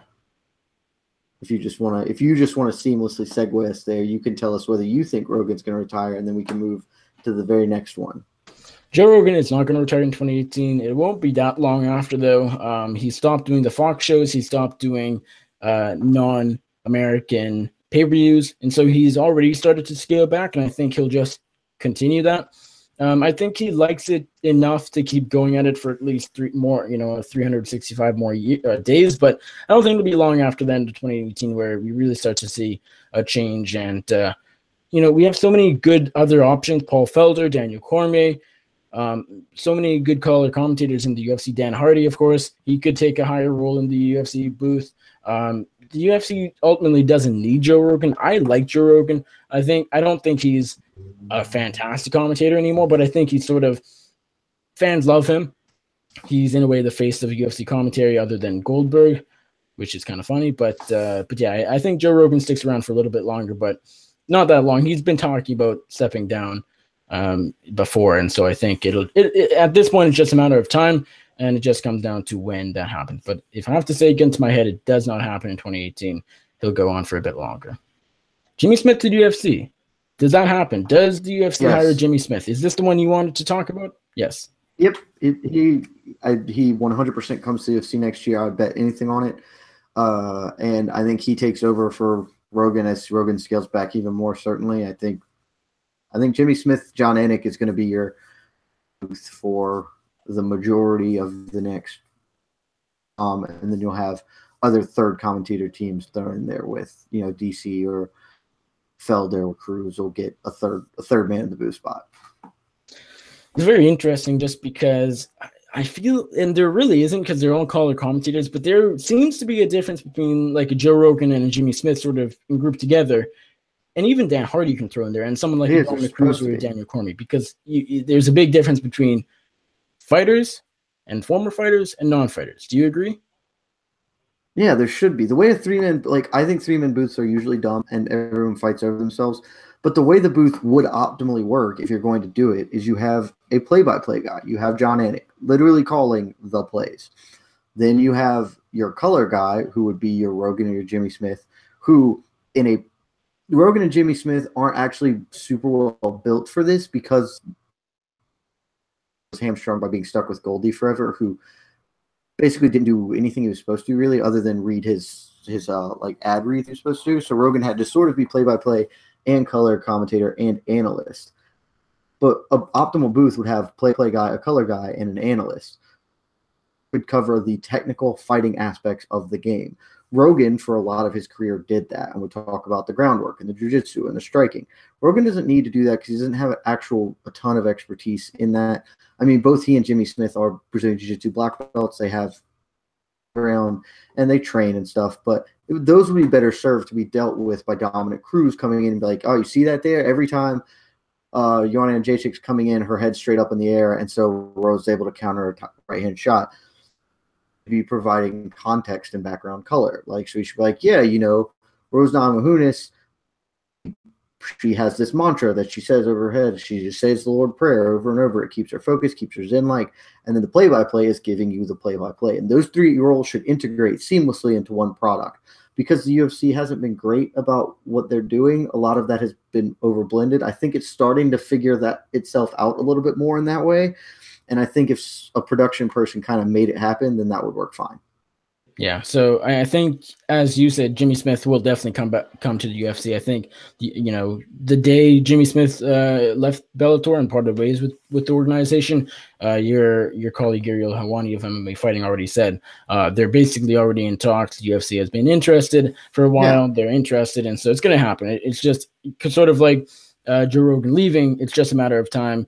I think it'll happen sooner than later. I think, they have a lot of commentators right now. They have many options. They have Paul Felder. Of course, you have your Rogan, Dan Hardy, Daniel Cormier, Dominic Cruz is still doing shows. But I think Jimmy Smith will definitely be an addition they want. They'll give him the money. They'll hire him, I think, in 2018, probably, or pretty soon, actually. I think within probably by the end of February, I think Jimmy Smith will be a UFC commentator. I think I'm pretty confident in that. And yeah, Jimmy Smith in UFC is going to happen. Ryzen. Let's talk a little Ryzen. Ryzen said after their New Year's Eve shows, they want to do a show in the US. It's a bit of an interesting one simply because of the rule set. Is it, is a North American commission going to let them do soccer kicks and blows to the head of a grounded opponent? Probably not.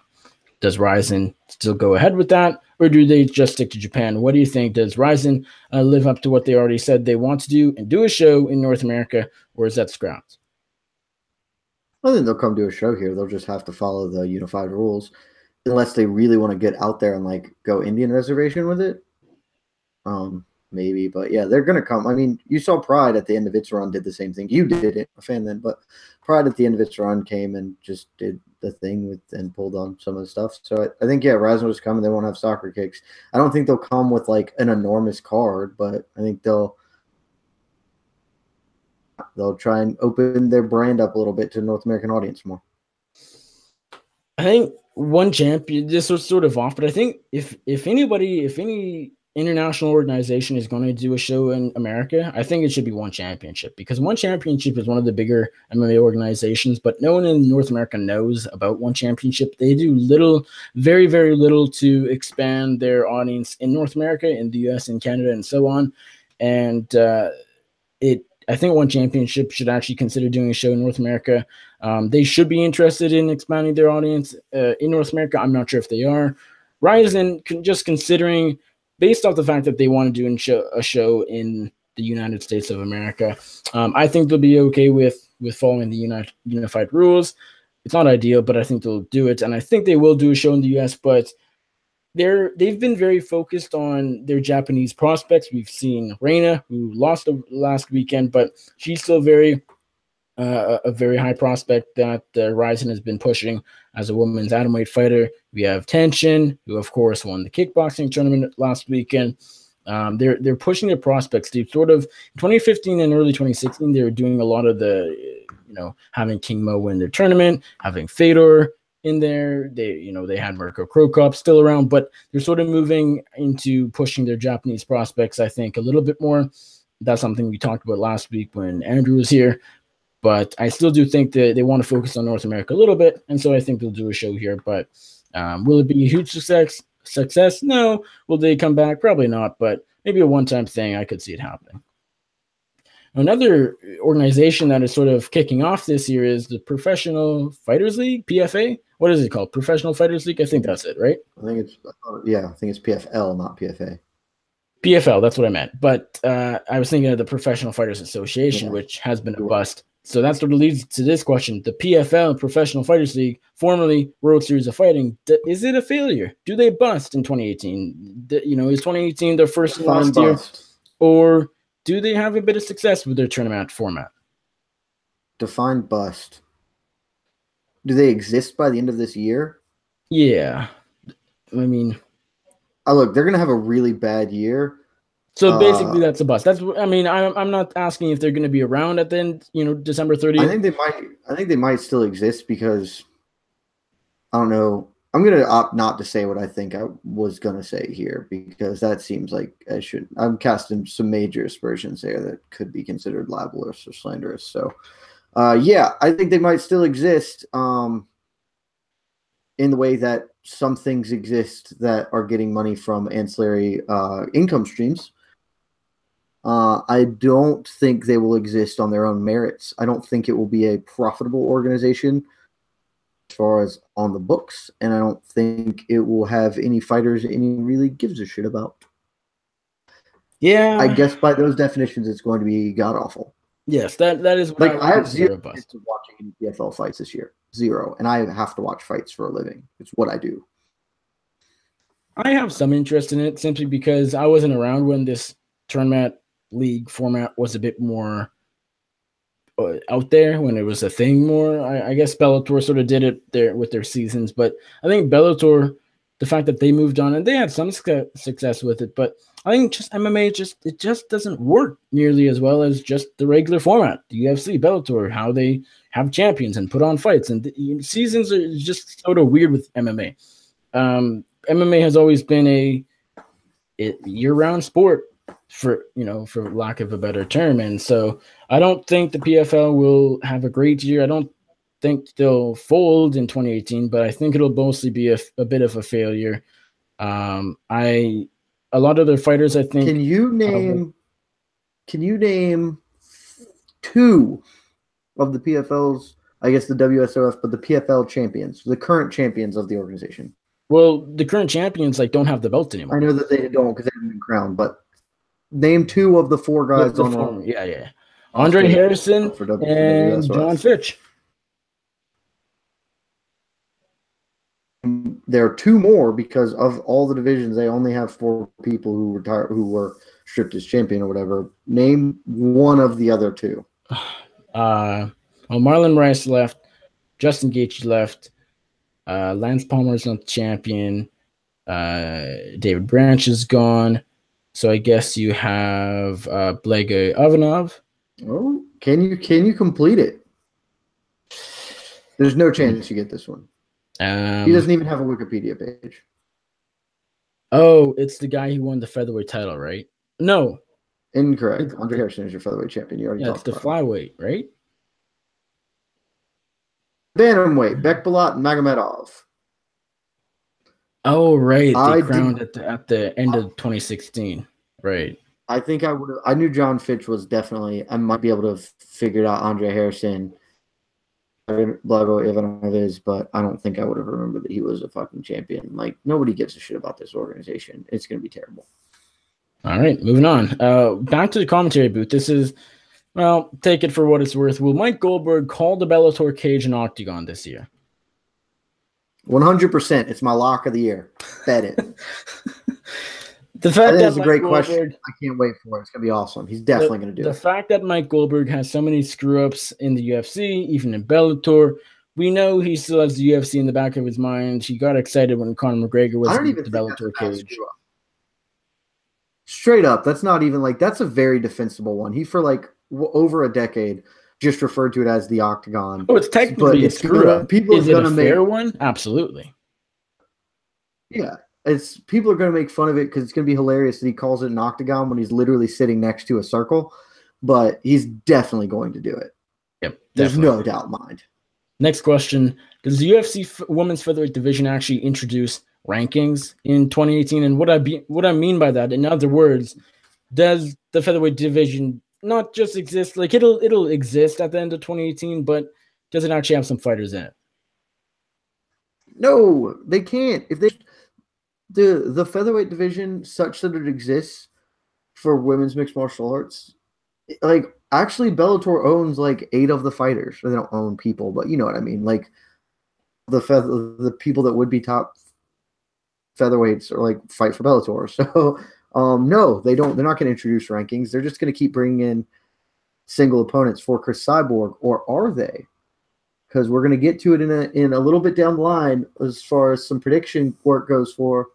Maybe they don't do that because maybe some things happen. I don't want to spoil it. We'll get there in a second. I'll just leave it at that. I honestly have no idea what you're talking about, but I know you don't because it's in my head. It's not out here on the page. But the answer is no, they're not going to have rankings. Okay, interesting. I don't think they will either, which is still terrible. A year to 2 years after the introduction of the featherweight division, they will not have a top 15. They'll have Chris Cyborg, and they'll bring in, as you said, single opponents to fight Chris Cyborg. Amanda Nunes might be next. That's according to Dana White, so probably won't happen. Chris Cyborg doesn't want to fight her anyways.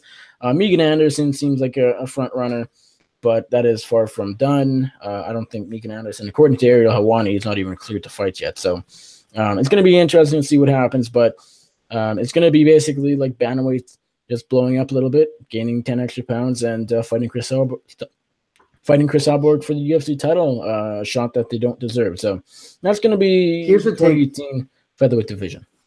Here's a take I've been squatting on for it, waiting for the right time to put it into the world, if you will. What if, now that we have a women's 125-pound division in MMA, and I know that this doesn't exactly work because of the way the unified rules work and establishing weight classes, but what if we just decided, instead of having a 135 division, they had flyweight at 125, but everything north of 125 was just women's heavyweight. What if we just did that instead? Hold on, I'm lost. Because we get rid of the bantamweight division, it becomes women's heavyweight. It's everything under 265 or whatever, which isn't doesn't matter. Nobody's going to be fighting that weighs 265 pounds in the UFC. But Gabby Garcia is going to be a UFC champion at the end of this year. They wouldn't sign her. They wouldn't sign her. She'd be way too much difficulty for them. But think about it. Really, what people are saying when they say we want Chris Cyborg to fight better people we want her to fight the top bantamweight contenders, and we just kind of want them to not cut weight. So instead, let's just merge 145, which has 3 fighters anyone knows about, with 135, which has 10 fighters anyone knows about, and just call it women's heavyweight and have all these people fight each other because we don't really give a shit. We just kind of want to see them fight, and it's fine. And it'll just be heavyweight, only women's. So it's women's heavyweight division. That's actually a pretty good idea. I know, because as I told you at the beginning of the show, whenever that Jed Meshew character speaks, it's not opinion, it's fact. So it's a great idea, and we should just do it. I've been sitting on that for a while. I don't know that you can legally do it with commissions. In fact, I know that you can't. Decided what they would have to do is just get rid of bantamweight. They would have to get rid of the bantamweight division, and they would have to opt not to host a welterweight, lightweight division, and just host women's. Turn the bantamweight division into, I guess you could, if you want to do it as women's lightweight, so then you don't have to Gabby Garcia can come fight for us to be heavyweight. But yeah, you just do a women's lightweight division instead. So you go 125 to 155 and call it a day. The weight thing is going to be an issue in figuring out how the specifics, but I think the idea of merging the two divisions and having Amanda Nunes, Chris Cyborg fighting for the inaugural title is a fantastic idea because it legitimizes what isn't legit. Basically, Chris Cyborg's division will just turn into the bantamweight division in a way, and it's great. And I think they'll have to. It's not going to happen because the UFC doesn't do good things, but I think it's a good idea.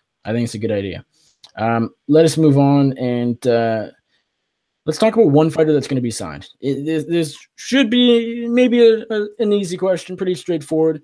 Pick one fighter that you think is going to be a UFC fighter that is not a UFC fighter as of today, January 6, 2018, who by December 31st, 2018, is going to be fighting inside the octagon. Before I answer this, I have to ask a question that you might know the answer to that I don't.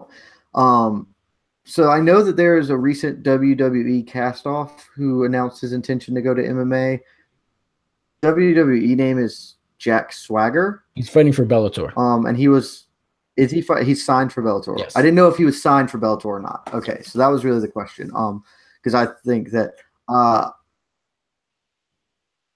just gonna say it because I actually think it is true. I think Greg Hardy gets a UFC contract. Interesting. I think he has He has an amateur fight. He has his third amateur fight lined up maybe the end of this month, actually, for LFA. I think after this fight, he turns pro because he'll get another knockout win early. I think once he turns pro, I think he only needs to score. He'll have that LFA pro career where he'll put in 3 fights pretty quickly in the year. Look, if you've seen his amateur stuff, you know the guy's not a great fighter, but what he is an absolutely incredible athlete. This is a guy who was an NFL football player. Like Matt Mitrione and Brendan Schaub parlayed moderate athletic success in the Professional Football League into top 10 heavyweight careers. This guy is just a world different an athlete. And so just by virtue of that, he can make his way to a top 10 heavyweight very quickly. I think he puts together a couple of wins, maybe 3 wins on the LFA circuit, and then Dana White comes calling. CM Punk has been a UFC fighter for over 3 years. With that, anything is possible. So, Greg Hardy will get signed. It's just he needs to win the fights, obviously. I think he will because he'll be fighting guys that aren't good fighters at all. So I think he's an average fighter. I think, he can throw heavy leather. He can knock guys out, and that's really all that they need. Greg Hardy, I think you're pretty bang on. I think that's a riskier pick than maybe mine, but maybe that's why you're the journalist of the year, because you take big risks unlike I do. Jose Shorty Torres is my pick. This guy. Who is he training with? Is Greg Hardy's not ATT, is he? Yes, he is. Is he? Oh, then he's definitely. That's right. I sort of was thinking he's definitely his ATT. He's getting a good coach too. He's signed with the UFC at the end of 2018. My pick is Jose Shorty Torres, and the only risk here is the fact that he should have been signed probably 2 years ago, and he is not signed to the UFC. And so it sort of is a question now, what is he going to take for Jose Shorty Torres? He has had a lot of bad luck in 2017. In the latter half, he was given an offer to fight, I think, Justin Scoggins. I could be off, but he was given a UFC offer, but he was injured. He was offered to fight on Dana White Contender Series multiple times. He was injured, could not take those. He wants to be in the UFC. He's calling for it, and he's ready to go, but he is not a UFC fighter yet, and I think this is going to be the year. I think he's going to get signed. He should be there already, so who knows, but he has a Titan FC flyweight title defense lined up already for, I think, February. And as long as he finds success in that one, which he probably will, he'll get the call very soon. So Jose Torres will be a UFC fighter at the end of this year. What is the honorable mention? Paddy Pimblett. Who? Paddy Pimblett. I was an honorable mention. Okay. Paddy Pimblett. I'm going to say no. I'm going to say he does not get signed just because how many has he won a couple in a row? I know. I just remember he's coming off his loss. But, right. I think he even had a fight scheduled and was pulled out with injury, but and can fight. Like losing doesn't mean he can't fight. I think he's got charisma and can fight. He gets a win, gets signed. Is my prediction. I'm going to say he doesn't, but we'll disagree and make it a bit interesting. One fight you want to see the most in 2018. I saw you put out a tweet the other day about one. Maybe you'll go with that. Maybe you'll surprise and go with something else. What is you are a matchmaker for one fight? What do you put together? What tweet did I go with? It has to be realistic. You can't do DJ versus France and Ngannou. Are you talking about my Nunez or not Nunez Shevchenko cyborg tweet? No, I was thinking Condit versus Matt Brown. Oh well, yeah, Condit Matt Brown is. I think that's just a fight that happens. We don't have to make it, and I would love to see that fight. But it is one of those you're getting past their prime. If I was MMA King and got to make whatever fight I wanted and it got made, ever pick is Conor Khabib. Khabib, I think that's the single most interesting fight in MMA. I think it's one of the most interesting fights in MMA history. I know a lot of people seem to think that it's not, but I think from all aspects, I think Conor is the perfect foil to Khabib, and Khabib is the perfect foil to Conor in all respects. Khabib is a very most humble, down-to-earth guy, but shit, and we'll let you know about it. Conor obviously is not modest, humble in the public face at all. I think stylistically, both is the other's kryptonite in a lot of ways. I just think it's the perfect fight. Like it is. I don't know that I've ever wanted a fight and the promotional build-up behind a fight more in my life. So that would be the one fight I'd make. Mine is going to include Khabib Nurmagomedov, but perhaps unsurprisingly, it is going to be against Tony Ferguson, the UFC interim lightweight champion. I think it's very fair. It's a fight that was supposed to happen at the end of 2015. It was supposed to happen multiple times in 2016. It was supposed to happen at the beginning of last year in March, of course, for the interim lightweight title. It did not happen. It has never happened. I want to see the fight. It is very, very intriguing. McGregor Khabib is fantastic, but the reason I want Tony Khabib even more, I think Tony. The thing is, if Khabib, we learn early on in the McGregor fight, if he can get on top of McGregor, that fight is over. Khabib will win. But Tony Ferguson is a lot better on the ground than McGregor. He's a lot better off his back with submissions as well. Even just his get-up game is better. Mind. How so? Like, if he gets on top of anyone, the fight's over. Like, that's just it. If he gets on top of Tony, he's going to beat the ever-living shit out of Tony the same way he beats the ever-living shit out of anybody he's on top of. Like, if you want to argue that Tony has a better chance of standing upright than Khabib, Khabib is just going to beat the shit out of anybody he's on top of. I think that's gospel at this point. I guess so. I still want to see the fight. Like, that is still a fantastic fight. Oh, it's a great fight. Let's not pretend. Awesome fight. But I love Khabib Conor. I've always wanted that fight. I know we'll never ever get it, which makes me sad, but it'd be awesome. Yeah. Khabib Ferguson. That's the fight to make in 2018 for me. But McGregor Khabib was probably a close second without thinking of anything else. A couple more. Who we've seen over the past few years fighters move up in weight and have success we didn't really expect. Rafael dos Anjos has been very, very good at welterweight. Robert Whittaker moved up from welterweight to middleweight and became the champion a few years later. We've seen Dustin Poirier find new life at lightweight from featherweight. Even Conor McGregor, throw him in there. He had a terrific lightweight debut in the UFC. A lot of fighters have been moving up in weight and having better performances, most likely because they're not cutting that extra 10 to 15 pounds. Do you have any ideas as far as who might just move up in weight this year and have a good run in a higher weight class? Anyone stand out? Do you want to? So there's one that jumps to mind, but because of the way you just phrased that, I'll table that answer for the moment because I don't want to give away where I'm going at the end of this. As far as somebody who is just going to make an actual weight change, just go up and be different. This might be the year we see Demetrius Johnson. I know TJ Dillashaw keeps acting like he can cut to 125. If they do that, it's criminally negligent.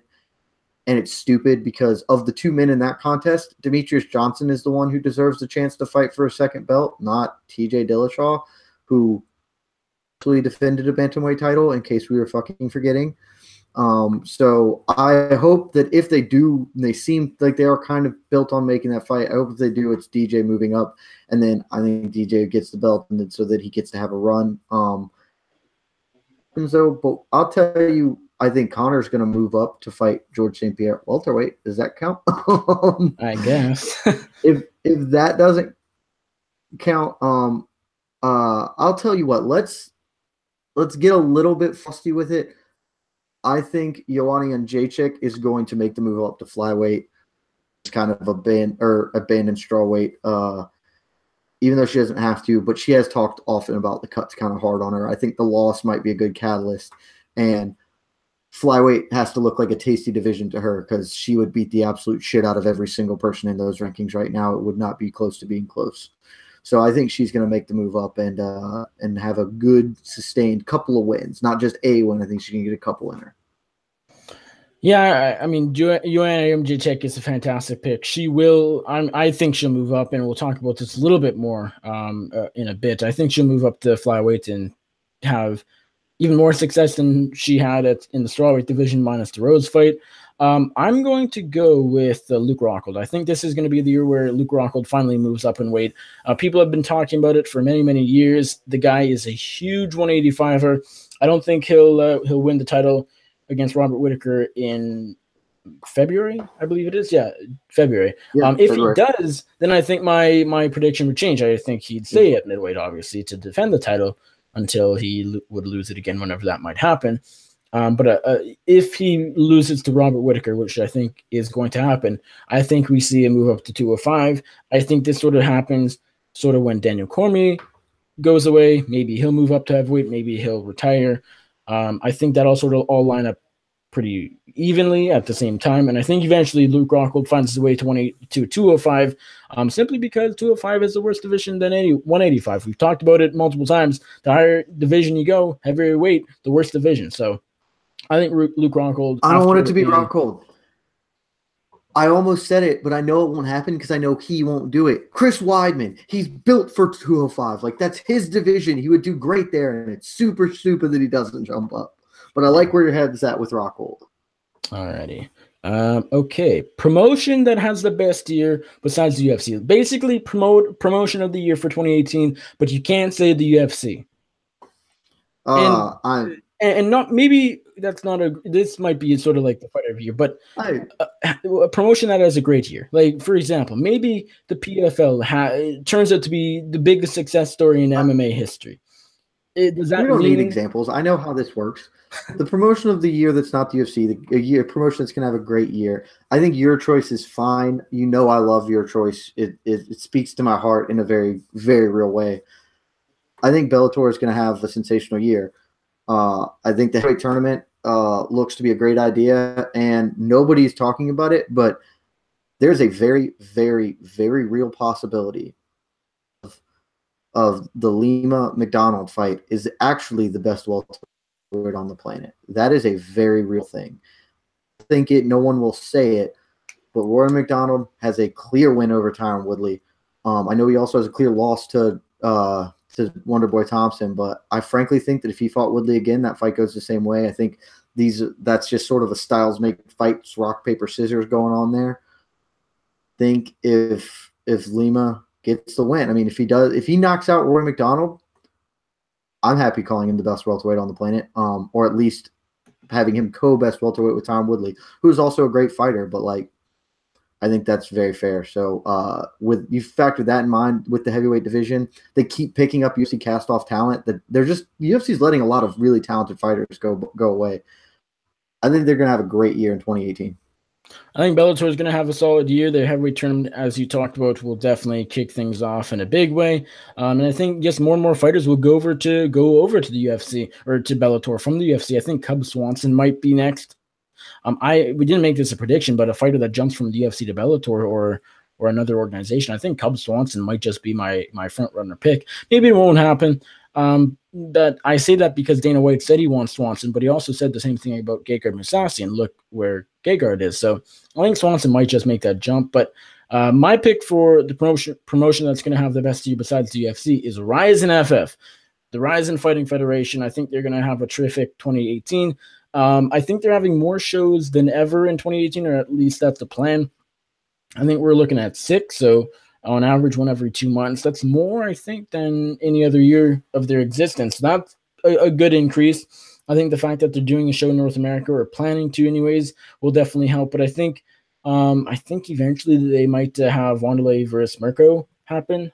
Kurokov versus Wanderlei Silva might finally happen again, and so I think that'll help, of course. But I think in general, Rizin will have a great year.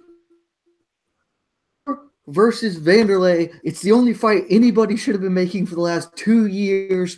That's my number 2 fight that they should make behind Khabib Conor. I don't know why nobody's smart enough to just put fucking Wanderlei and Fedor in a cage together, because it seems real not hard. Yeah. But I think Rizin, at the end of the day, is going to have a great year for all the reasons I mentioned. So I think Rizin's going to have a great year. Are they going to be the promotion of 2018? Of course not. That's always going to be the UFC. It can't really be anyone else. But I think I'm not meaning Rizin's going to jump Bellator for a second promotion or a second top promotion, but they're going to have a good 2018. Now this is sort of a very generic question. We don't need to have a huge discussion about this, but what is your gut feeling?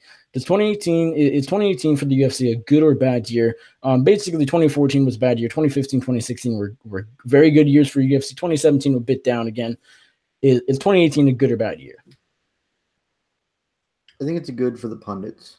I I think it's going to be a good financial year. I think you're going to get Conor GSP, which is a tentpole event. It's going to be their biggest pay-per-view they've ever done. Get a bunch of money when Conor goes in boxes as well. I think you're getting. I mean, this year is starting off badly. Let's make no bones about it. You get some really interesting title fights coming up, and I think you tweeted about it how the other day about how all the undercard fights on these upcoming events are just dog shit. So that's unfortunate. I mean, they're not dog shit. Many of them are well-made fights again, but it's not the same. But I think you're getting enough interesting things. I think last year was a bit of a transition year. You saw a lot of new blood kind of establish itself. I think this year you're going to get Francis Ngannou force because they're going to put a ton behind him if he knocks out Stipe. I think you get Conor GSP. I think Max Holloway can establish himself as a star. I think UFC Hawaii probably does happen so he can build himself up. I think it's going to be a better year than 2017 in most regards. So I'm going to say it's a good year. I think it's going to be a good year. I think it's going to be a better year than 2017, but I'm actually leaning the other way. I think it'll be another sort of transition year. GSP Conor is still, I mean, we're both thinking and predicting it'll happen, but I'm not confident that'll happen because Conor might just not fight. GSP might just not fight. And Conor's definitely fighting next year. Like, there's almost no doubt in my mind Conor's fighting. I mean, it's fair. I think we sort of agreed. And if he fights once, at least that's a big day for them. Like if he fights Tony, that's still an enormous event. If he fights me, it's an enormous event. The thing is, the one enormous event doesn't mean a great year, and that's sort of where I'm at. I don't think 2018 as a whole is that nice to do the UFC. I think it'll be better than this year, but yeah, I mean, I think it'll be another transition. I think where we stand right now, this is sort of leading to 2019 being a great year. I think Ngannou will be the champion and still be the champion. I think 2019 it's gonna take a year for Ngannou to really build up that star power. I think 2019 is when he really becomes a superstar. I think Justin Gaethje still has potential. I think Max Holloway, give him some time to grow. He's still young. But I mean, we're sort of on the same page with who can be the big stars, but I'm just sort of thinking it'll take a bit longer. So I'm going to say it's not a great year. And a lot of that also comes down to the fact that Conor, if he does fight in the UFC, it'll be probably just one time. And so that doesn't help either. So I think 2018, hate to be not so optimistic, but I think it'll be not a great year. But I think 2019 is going to be the start of a stretch of pretty solid years for the UFC. All right. Is it time to just a couple predict UFC champions at the end of 2018? This is probably my favorite one because I mean, you talk about Andrew Lawrence always talks about how UFC titles don't mean anything, and in a way he's right. But I still like predicting champions at the end of 2018. Some people listening might know my answers already because I did a column on this predicting the champions at the end of 2018. So now it's time to do an audio version. Well, then you can lead us off. All right. If you already have your picks, why don't you lead? Who is our flyweight king? Men's. So are we going to do men's? So and then women's? Or are we going to go weight wise? How are we going to order this? Whatever you would like. It feels like we should just start with flyweight men since I pulled up the UFC ranking page and that's the first one up. But I'm happy to do whatever you want, really. You missed pound for pound. Who's going to be the pound for champion? The pound for pound king? I kid. No. I will just say I think Demetrius Johnson holds on to the title. I think realistically, Khabib Nurmagomedov is your pound for pound best fighter with John Jones on the sidelines. All right. Well, flyweight champion, I think it's going to be Demetrius Johnson. I think the only way it won't be is if he moves up in weight and for whatever reason it has to give up his title, sort of like Conor McGregor, but I don't see it happening. I'm still more likely, or thinking it's a bit more likely he stays at flyweight, couple defenses, it's all good, make some money. I think DJ will be the flyweight champion at the end of 2018. I think even if he goes up in weight, I think he doesn't get stripped of the title by the end of the year. I don't even know that he goes up in weight. And ain't nobody beating him. I think TJ Dillashaw is going to lose to him regardless of the weight class they compete in if they ever fight. I definitely think him over the. He said he needs 16 weeks. 16 weeks to make the drop. He needs 4 fucking months to prepare to do a thing he's never done before, which in my head means kill you to get down there. And then Demetrius, who frankly probably could make like 115 if they had him in strawweight division. like is going to fuck you up, son. So yeah, I think DJ keeps his belt. Bantamweight division. TJ Dillashaw is the current champion. Who will go to you now? Who ends 2018 as 135-pound king? This one's tough. I think TJ probably keeps it. I haven't decided if I think they are actually going to make the TJ DJ fight yet. Gut leans that they are, that's not just smoke and mirrors, that they're actually going to do that and try and let bantamweight flush itself out more, despite the fact that bantamweight currently has a ton of viable contenders, and that frankly at this point Dillashaw should just be fighting Jimmy Rivera. He should just be defending his belt against Jimmy Rivera. That's what should be happening right now. I think he won't fight for the first half of the year. Then he comes back and has a fight with probably Cruz would be my guess. Cruz gets healthy, maybe gets an easier win, and they do a rematch of the Cruz fight. I thought he won the first Cruz fight. I think he definitely wins this Cruz fight now. So I'm going to say TJ Dillashaw, but if the UFC does the right thing and lets Demetrius Johnson move up instead of having TJ drop down, I think Demetrius Johnson becomes the fifth fighter to hold the belt to 2 division. I think he busts up things. So I'm saying TJ, but with a major asterisk next to it. If Dillashaw and Rivera fight right now, who would you favor and why? Taking Dillashaw, I like Jimmy Rivera a lot. I think he's wildly underrated as a fighter. I think he's fairly standard issue though in a lot of ways. I think his boxing's good and crisp, but I think TJ is a little more dynamic. I think the dynamism over the course of 5 rounds, I think he can do a few more things than Jimmy Rivera can. I think it's a great fight though. I'd love to watch it. I've been wanting that fight for a while. Yeah. Well, in the Bloody Elbow column I picked Jimmy Rivera as the champion at the end of 2018. This really comes down to who I would pick between Dillashaw and Rivera. Not that long ago, I'm thinking Rivera, but now that I think about it, Dillashaw has simply, as you said, has more tools in the tool bag, basically. And I think Dillashaw might just win that fight. But I don't want to change things up. I'm gonna stick with Jimmy Rivera, and there's a number of ways this could happen. I think TJ could drop down. That's a possibility, and then Rivera might fight someone for the vacant title. Might fight Cody Garbrandt, and that's a tough fight for Rivera. All of these fights are tough. Bantamweight is so good right now, but I think I'm gonna stick with my gut and say Jimmy Rivera might just end 2018 as champion. Not sure exactly how. Might just fight TJ Dillashaw in the first half of 2018. Who knows? But I'm gonna go Jimmy Rivera. It's a tough one. Not very confident, but so be it. Let's go Jimmy Rivera. I forgot that what I should have said is that John Dodson would be my pick if he hadn't already been robbed by judges twice in his last 3 fights. John Dodson beat Marlon Moraes. He beat John Lineker. Since he moved up to bantamweight, he should be 4-0 with wins over Lineker, Wineland, and Marlon Moraes, which is a sensational thing. He should frankly be fighting for a title next. It'd be a rematch with TJ Dillashaw. He already colded TJ Dillashaw to win tough. Like, that's his line. If the judges could get it right, he'd be fighting again. I think I'd still pick Dillashaw, but if that fight was happening, I would definitely be picking Dodson because it's way more fun. But instead, John Dodson is number 8 in the division. I know, it's bullshit. Anyway, moving on. Featherweight division. Champion Max Holloway, of course, won the title last year with a win over Jose Aldo. Defended it with the win over Jose Aldo. Third round, same thing. Basically the same fight. Who ends the year as featherweight champion? Does Max Holloway stay? Does the Blessed era continue? Does it go on until New Year's Eve of this year? Or does someone upset the king? It definitely wins. Also, I'm looking at the UFC rankings, and I just want to say these things are fucking insane. Josh Emmett, who lost earlier this year to like Desmond Green, is number 4, which is fucking wild.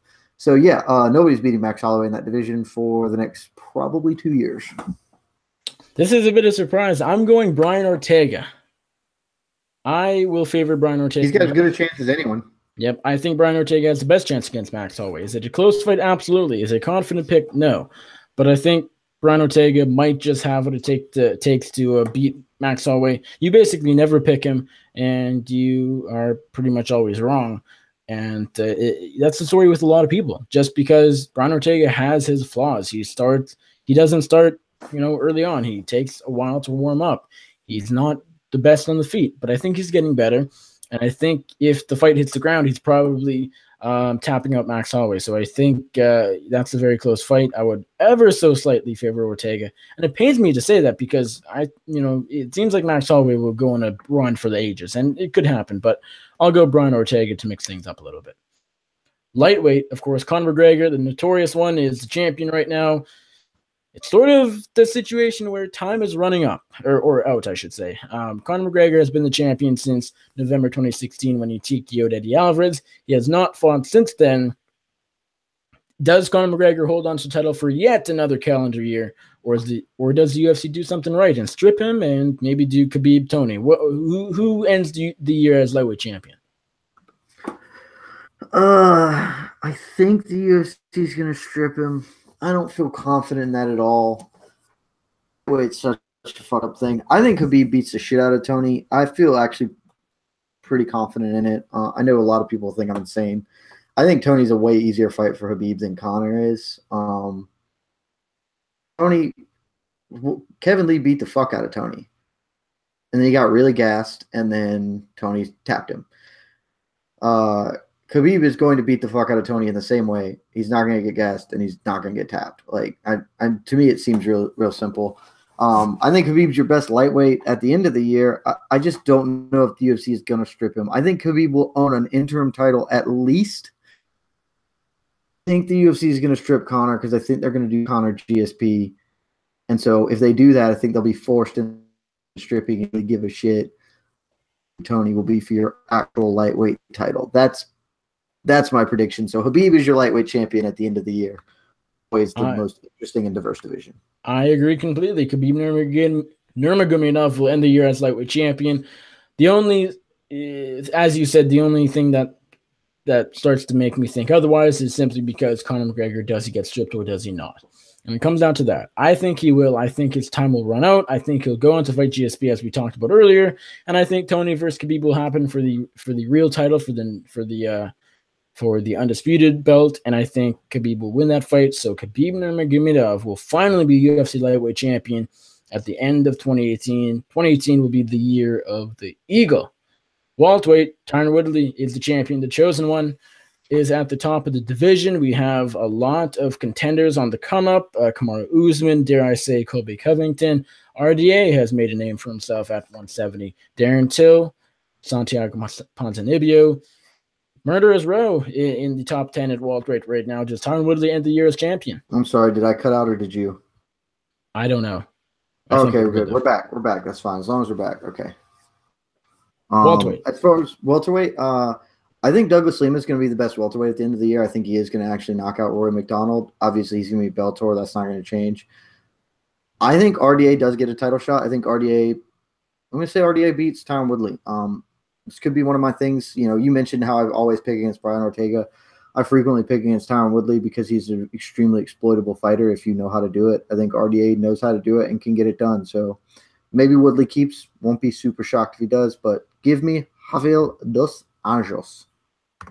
Give me RDA as well. I think Rafael dos Anjos will fight Tyron Woodley for the welterweight title. I think he will beat Tyron Woodley. I think he'll become the UFC welterweight champion and the fifth fighter to become a two-division UFC champion. But the question is, does he keep it all year? Because if he gets a fight in the summer and has to defend, how does RDA fare against someone like a Darren Till, a Santiago Ponzinibbio? I don't even know who else would be, talking this thing. Colby Covington, I guess, maybe still in that conversation. Does he beat those people? It's tough. I mean, Darren Till would give him a run for his money. Ponzinibbio too, but I'm going to go RDA. I think he'll fight because keep in mind Woodley's not going to be fighting for a few months still. I'm actually changing my pick. Okay. I'm picking Darren Till. I think RDA is going to take the title from Woodley. I think Darren Till is going to beat either Ponzinibbio or Covington in a number one contenders match around the same time, maybe even on the same card. I think one of the events right at the end of the year, the December, maybe November event, one like that, I think that's going to be Darren Till challenging for the belt. I think he gets it. Interesting. I'm going to stick with those Anjos, but we'll come back to this at the end of this year, and Darren Till has a very good chance of winning the title in the next 300 so days. Middleweight division, we have the champion Robert Whittaker. Of course, he didn't win the title with the fight, but Georges St. Pierre said, "No, I don't want to fight at middleweight anymore." And one fight was enough. And Robert Whittaker, the interim champion, was promoted to the undisputed title holder as deserved. Does he hang on to the title all year? He's fighting Luke Rockhold in February. Or does someone else claim that throne? It's so tough. I want to pick Rockhold here because basically the question is who wins, Rockhold or Whitaker. I think Bobby Knuckles gets it done. Rockhold, I think this is the most interesting middleweight fight, so that's exciting. And if Rockhold can get it down on the ground at all, I think Whitaker loses. I just don't know that he can get it down on the ground. I've been on the Bobby Knuckles train for a while. I'm going to stay on it. I think Bobby Knuckles knocks out Luke Rockhold and beats whoever the next guy up is for, maybe a Weidman or something. I don't know. Yeah, I'm going Robert Whitaker. I think this guy will have a very long reign in the middleweight division. I think he's the best 185 on the planet. I think he has been for a while, and I simply haven't realized that. I think I picked Jacare and Yoel Romero both against Whitaker. Was dead wrong on both. So I'm on the Whitaker train. I think he's the best 185 on the planet. I don't see anybody touching him. Give me Robert Whitaker. I think he'll knock out Luke Rockhold, and I think he'll probably defend it one more time against whoever. Robert Whitaker against anyone I favor, so Whitaker will be the champion and still throughout 2018. We move to light heavyweight division. This one's a bit interesting. Daniel Cormier is the champion. He's fighting Volkan Ozdemir in 2 weeks' time. That's a tough one simply because Volkan Ozdemir has hands of dynamite, and Daniel Cormier was knocked out in his last fight brutally for the first time. And so basically, we question, is Cormier on the decline? He is, but is it a rapid decline, or can he still hang in there as the second best light heavyweight on the planet?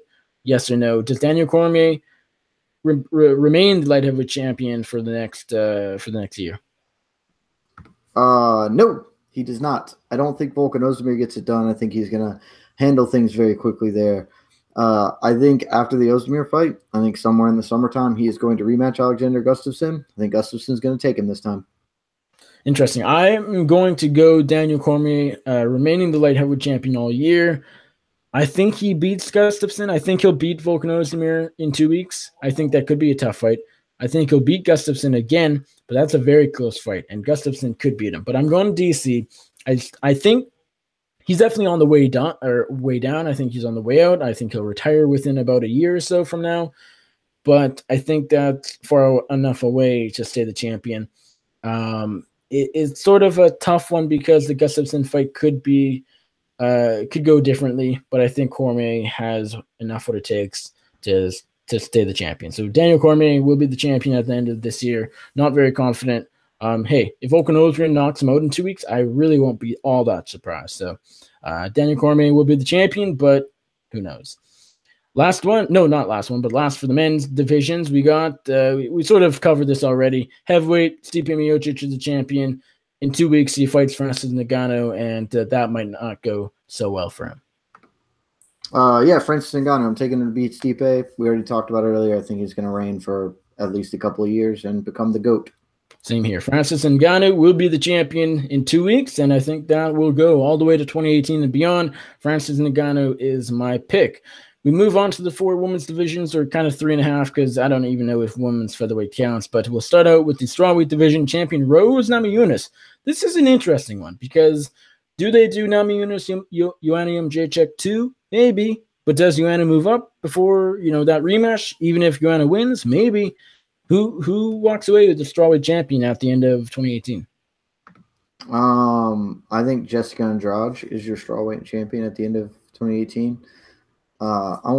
Rose is great. I think Andrade is somehow not getting an immediate title shot, which seems weird. And I know the Tisha Torres rumors are wrong as far as I'm aware. But it seems like Andrade should just be the very clear cut. She's beat the shit out of Claudia Gadelha, so I'm not sure why she wouldn't get the title shot against Rose. I think her style matches up well against Rose. And we talked about it. I think Joanna is going to abandon strawweight. Maybe if Andrade does get the title shot and wins, then Joanna decides, okay, I'll fight for the strawweight belt again. But my pick is Jessica Andrade because I think Joanna is exiting the division. Is Torres Andrade not happening? Because Ariel reported it was, or someone from Fighting did. I meant the Torres. There was a rumor Torres Namajunas was happening. Oh, that's right. Yeah, that's not right. I know that is not true. I do not know who Andrade is fighting. I Torres thought there was happening. Is that happening? There was a rumor she was fighting Kovalevich, but Well, there was, but Andrade Kovacevic, for whatever reason, was scrapped, and now it's Torres Andrade. Well, that's stupid, but Andrade is going to beat up Torres. Like, they don't need to have that number one contender fight. You should just have Andrade fight for the belt, and Torres can sit on the sidelines and get the next shot at it, or whatever. So or I fight think Joanna, whatever she wants to do. But, I think as Jessica Andrade fights Tisha Torres, I think they actually run back Rose Namajunas versus Joanna Jędrzejczyk. I think they'll do the rematch. It seems there was a time it didn't seem super likely because Joanna, it sounded like she wouldn't be ready, and then they had the Torres Rose rumors going around. But I think they will run it back. I think actually Joanna will beat Rose the second time around, so I think it'll be 1-for-1, and I think she'll become the strawweight champion. But I think she'll move up. I think in the second half of 2018, I think she'll move up to flyweight division. And meanwhile, I think they'll do Namajunas versus Andrade for the vacant title. And I think that's the fight Jessica Andrade wins. So we got to it very differently, but we agree. I think Jessica Andrade will be the strawweight champion at the end of 2018. We move on to the women's flyweight division. Champion Nico Montano. This is maybe... we all know who I'm saying here. There's no way Nico Montano is flyweight champion. No, nothing against Nico Montano, but she's not going to last champion a whole year unless she is hurt for a whole year and for whatever reason doesn't get stripped. Who is the champion at the end of this year? We all know who the champion is. It's the best female fighter on the planet. She is the best female fighter on the planet. She would beat Chris Cyborg. I'll die on that damn hill. She is your rightful women's bantamweight champion, was screwed by the judges. It should be your 135 champion, so she wouldn't even be fighting for this belt, but it doesn't matter. Your 125 women's champion at the end of the year, Valentina Bullet Shevchenko, the best female fighter on the planet. Gotta agree. Valentina Shevchenko, 125-pound champion at the end of 2018. Probably my most confident pick. Even counting DJ, because DJ could fight TJ and all of that could happen. But yeah, Shevchenko's, I guess you have Joanna. Joanna's in the mix as well, because I'm predicting Joanna will move up this year as well. But I think Shevchenko will be the champion. I am very, very confident at the end of 2018. Move on to the women's bantamweight division. Champion Amanda Nunes. She, of course, defended the title against Shevchenko in a somewhat controversial decision. You scored it for Shevchenko. I actually scored it for Nunes. That doesn't really matter. Does Nunes lose the title in this year, or does she retain it all year? Well, she doesn't have the title. Valentina Shevchenko has the rightful women's bantamweight title, and Valentina Shevchenko is going to be undefeated, so she will remain your women's bantamweight champion. But as far as the person who actually has a gold belt, which means nothing as we've established, Amanda Nunes will keep the gold belt. I'm a little bit intrigued by potentially like Sarah McMahon, maybe getting a little frisky in there. Because Sarah McMahon just got tapped up by Caitlin Vieira. Yeah, but like we just gotta not believe in that. I just have a soft spot for Sarah McMahon, or maybe what's Kat Zingano been doing in her life lately? I can't recall off the top of my head. She's about to fight Caitlin Vieira, I think. Is she about to fight Caitlin Vieira? But she's lost a couple in a row, hadn't she? I don't know. I mean, yeah, I guess Raquel Pennington would be the next title contender. Deserves one. Going to lose to Nunes. Yeah, Nunes keeps the belt, but we know who the real champion is. She's going to be your flyweight champion as well. Yeah, Amanda Nunes is going to keep the bantamweight title. I don't see anybody, giving her many problems at 135. I guess the only person would be Holly Holm, but who knows what will happen with Holly Holm. She's coming off the Chris Cyborg loss. Anything could happen. Raquel Pennington could actually give Nunes a good fight, but Pennington has the bad leg injury, and we don't know when she's coming back. Probably won't be for a while. So, yeah, I'm going to Amanda Nunes. I'm pretty confident, actually. Move on to the last division, or what is supposedly a division, but not really. It is the Chris Cyborg division. It's also sometimes known as women's featherweight. Does Chris Cyborg stay the champion all year? I would imagine so. Nope. No. Amanda Nunes. Shevchenko is going to be flyweight, bantamweight, and featherweight? Well, she should be. She's the best fighter in all of those divisions, and would beat all of the people that she fought in those divisions. So she should absolutely be the champion of those. She won't be because of garbage. But, yeah, Amanda Nunes, they're going to make the Nunes-Cyborg fight. I actually feel pretty confident Nunes beats up Cyborg. Very interesting. I think Chris Cyborg has been a great fighter for the majority of her career. It came against terrible opposition, so we were kind of denied seeing how great a fighter she could be. I think she handily beat Holly Holm. I think I gave Holm a round, and that round was a pity round more than really an earned round. I also thought Chris Cyborg didn't look great. I thought she won it every round just basically, but didn't look great. I think she's gotten older. I think she's gotten slower. I think time has passed, and she, by virtue of not having even a division, will get to remain there for as long as she doesn't have to fight Amanda Nunes. I think Amanda Nunes works with the best team in MMA. I think she is a very good fighter in her own right. I think she's the second, or she's like the fourth best female fighter on the planet because you consider strawweights. But I think she's the second best bantamweight and the second best featherweight behind Valentina Shevchenko. And I think she beats up Chris Cyborg anywhere that fight goes. I'm actually going Chris Cyborg. Nunes would be a fun fight. I would still have to pick Chris Cyborg in that one, but man, I would love to see it, and I wouldn't mind being proved wrong at that as well. I'm going Chris Cyborg. I think it's a safe pick. I didn't take the safe pick in the Holly Holm fight. Learn the lesson, and maybe it'll come back to bite me in the butt later. But I'm going Chris Cyborg to retain the title all year, and because honestly, a lot of that pick also comes down to the fact that I'm not sure the Nunes fights happens. Dana wants it, but Cyborg doesn't, and Cyborg has gotten her way a lot, or somewhat. I guess Jermaine Durand and Holly Holm happening wasn't her way, but I think Chris Cyborg will retain the title. Whether or not she fights Nunes, to me, doesn't matter because I think she would beat Nunes, but not confident. So Chris Cyborg's my pick, but Nunes is a good second option as well. And I think that does it. I think that is all our awards and predictions. And I know we said we would preview or recap a little UFC 219, but we've gone on for over 2 hours. And the only thing you need to know about 219 is that Cyborg, as Jed said, got past Holly Holm, maybe won every round, didn't look fantastic, and that Khabib Nurmagomedov beat the ever-loving shit out of Edson Barboza, and that is pretty much all you need to know. Jed, oh no, we are not done. We're gonna do 3 predictions, Chief. Finish it out, and then we're done. We are almost done. We are not done though. We have 3 predictions. It is going to be our obvious prediction, our bold prediction, and our probably not happening but worth a shot prediction. So basically, one you're confident in, one you're kind of confident, and one you're not confident in at all. So let's start with our obvious prediction. Why don't you lead? Okay. I will start with my obvious prediction, and obvious might be a little deceiving because this isn't obvious per se, but I'm pretty confident in it happening, and that is Conor McGregor getting stripped of the UFC lightweight title within 2018. I don't think he makes it out as champion. I think the UFC it'll sort of just be the scenario where enough is enough. Conor McGregor, we love him. He makes us a lot of money, but he can't go on 2 years as lightweight champion without defending it. So I think he gets stripped, and that is my obvious prediction of 2018. Obvious is so hard to say because there are a lot of obvious ones out there in the world. I guess like the most obvious prediction I would have is that Max Holloway retains his title as featherweight champion. I think like Frankie Edgar's not beating him. I just think he has the least interesting challengers ahead of him. Okay, I'll go obvious. Nico Montano is not your flyweight champion by the end of the year. I think that's obvious.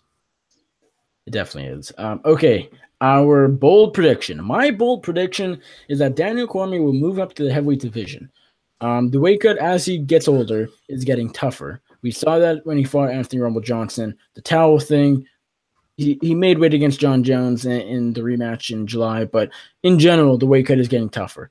And with Cain Velasquez still sidelined, and who knows when he's going to fight again, if he will fight again, I think Daniel Cormier will move up to the heavyweight division. I think that's a very good possible, or I think it's a pretty good possibility. I'm not super confident. That's why it's my bold prediction.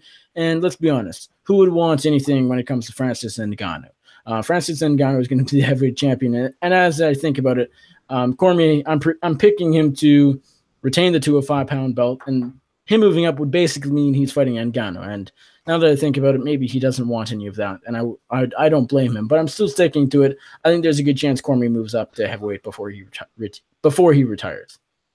I think he could move up to heavyweight, and I think he's the most interesting test other than Cain for Ngannou at heavyweight, actually. But I will say my bold. I've given a ton of bold predictions on this discussion. Anyway, I will pick one though. My bold prediction for this year is that GSP or I was going to say GSP Connor, but I think I'm just going to say that Connor boxes again. I think that is in no way a given, but I am going to say he gets a boxing match again.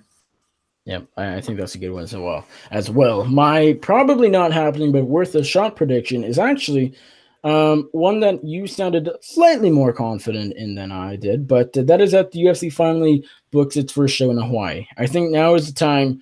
I know there's still some troubles with the arena, and I know there's some other certain sort of roadblocks to a UFC Hawaii show, and that's something I'm not super know about or per se, but I think if they get through those, which they probably could, hopefully, perhaps, I think now's the time. Max Holloway's the champion.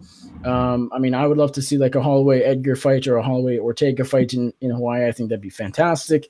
You have maybe even throw the return of BJ Penn on there just sort of for shits and giggles, even though I don't want BJ Penn to fight again. He already is. He's booked. No, that was a fake rumor, apparently. Are you sure? Yeah. Oh, he denied it because I really didn't want that to happen. So that makes me happier. Yes, he was supposed to fight a random newcomers, and that would have been terrible. Good. I'm glad about it. Yeah, it's not happening. Yeah, awesome. At least as of right now. Yancy Medeiros could be on the card. You have a lot of good fighters from Hawaii in the UFC right now, and I think now's the time. And I think UFC Hawaii will happen this year. I'm not confident, but I think it will happen. And so that's why it's my probably not, but give it a shot prediction. I think it's happening. I think they would. All of the big roadblocks are gone. I'd be pretty shocked if they didn't run Max Holloway an event in his hometown or his home state. That would be pretty insane, actually, realistically. My big prediction, the one that I have no faith in, but I'm just going to throw it out there because I'm feeling frisky.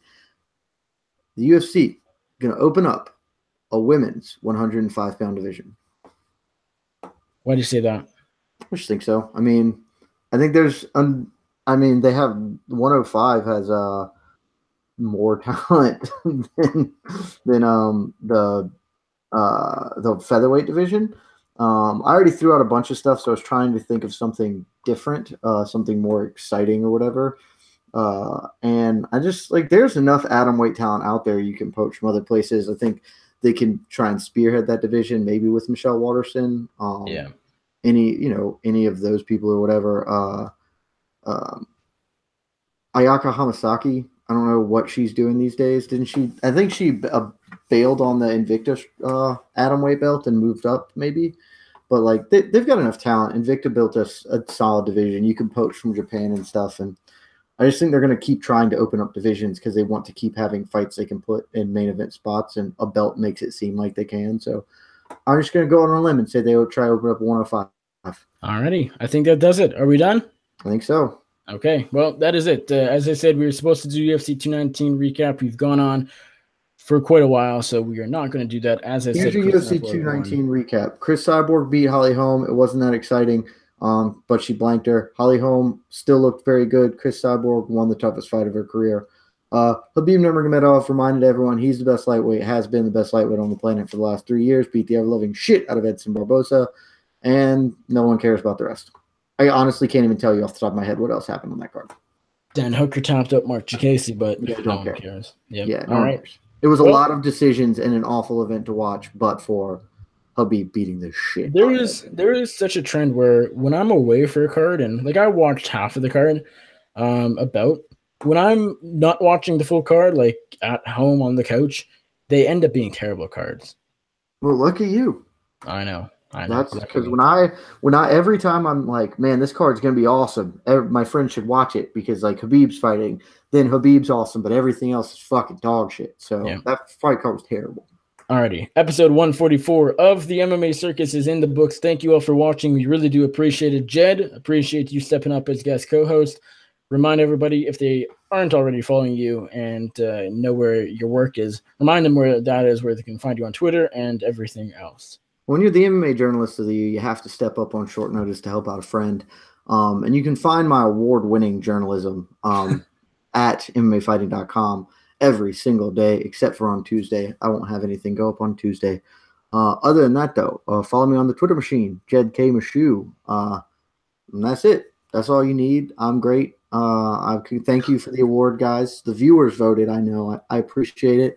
I'm going to cherish it always. And yeah, that's it. Thanks for having me on, Nick. I just realized we have a couple dumb questions. Oh, shit. Fire them off. Let's go quickly. Quickly. Let's just rapid fire these so we can get out of here. It's been a long time. Go. Dumb question from MMA State of Mind, old man Bob Voss himself. Why does Nick keep complaining about the cold when 95% of his day is in heated rooms? Because when I walk outside, even though it's for 30 seconds at a time, it is goddamn freezing. That's why. For real. I don't live in your life where it's like negative whatever. It's like 30 here, and I hate it. Every time I have to walk outside, I'm fucking miserable. And then when you get in the car's not warm and it's miserable. I'm with you. You complain all the time. It's not your choice that you live up there. You got forced to live in that shit-wasted barren Iceland. So complain all you want, sir. Absolutely. Okay, let me find these other ones. Is Neil Magny the welterweight Michael Bisping? No. I mean, yeah, Neil Magny's frankly probably a better fighter than Michael Bisping. He's already got better wins than Michael Bisping really ever did in his career until the last 2 years. Michael Bisping fought mostly people that weren't good. Honestly, this is an actual objective statement. Michael Bisping did not win a fight over like a ranked top contender until he beat Brian Stann. That was like the first, and that was like 30 fights into his career or something.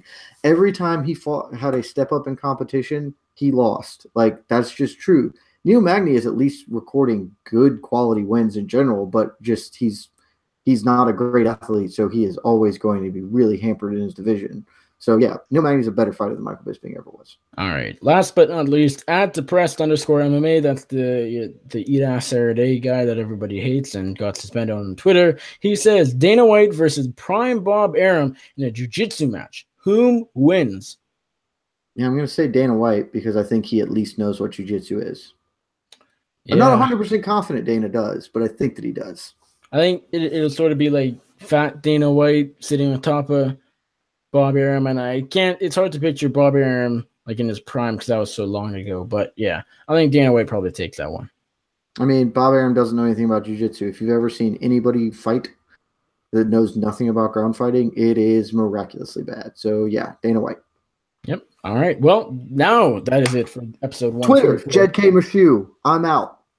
You guys can find me on the Twitter at Nick Baldwin MMA. You can find my not so award-winning MMA journalism over at bloodyelbow.com, but maybe you can make it award-winning. Go click it and yeah, so go check that out. I haven't done too much writing because I was just on vacation for a week, but that will start now.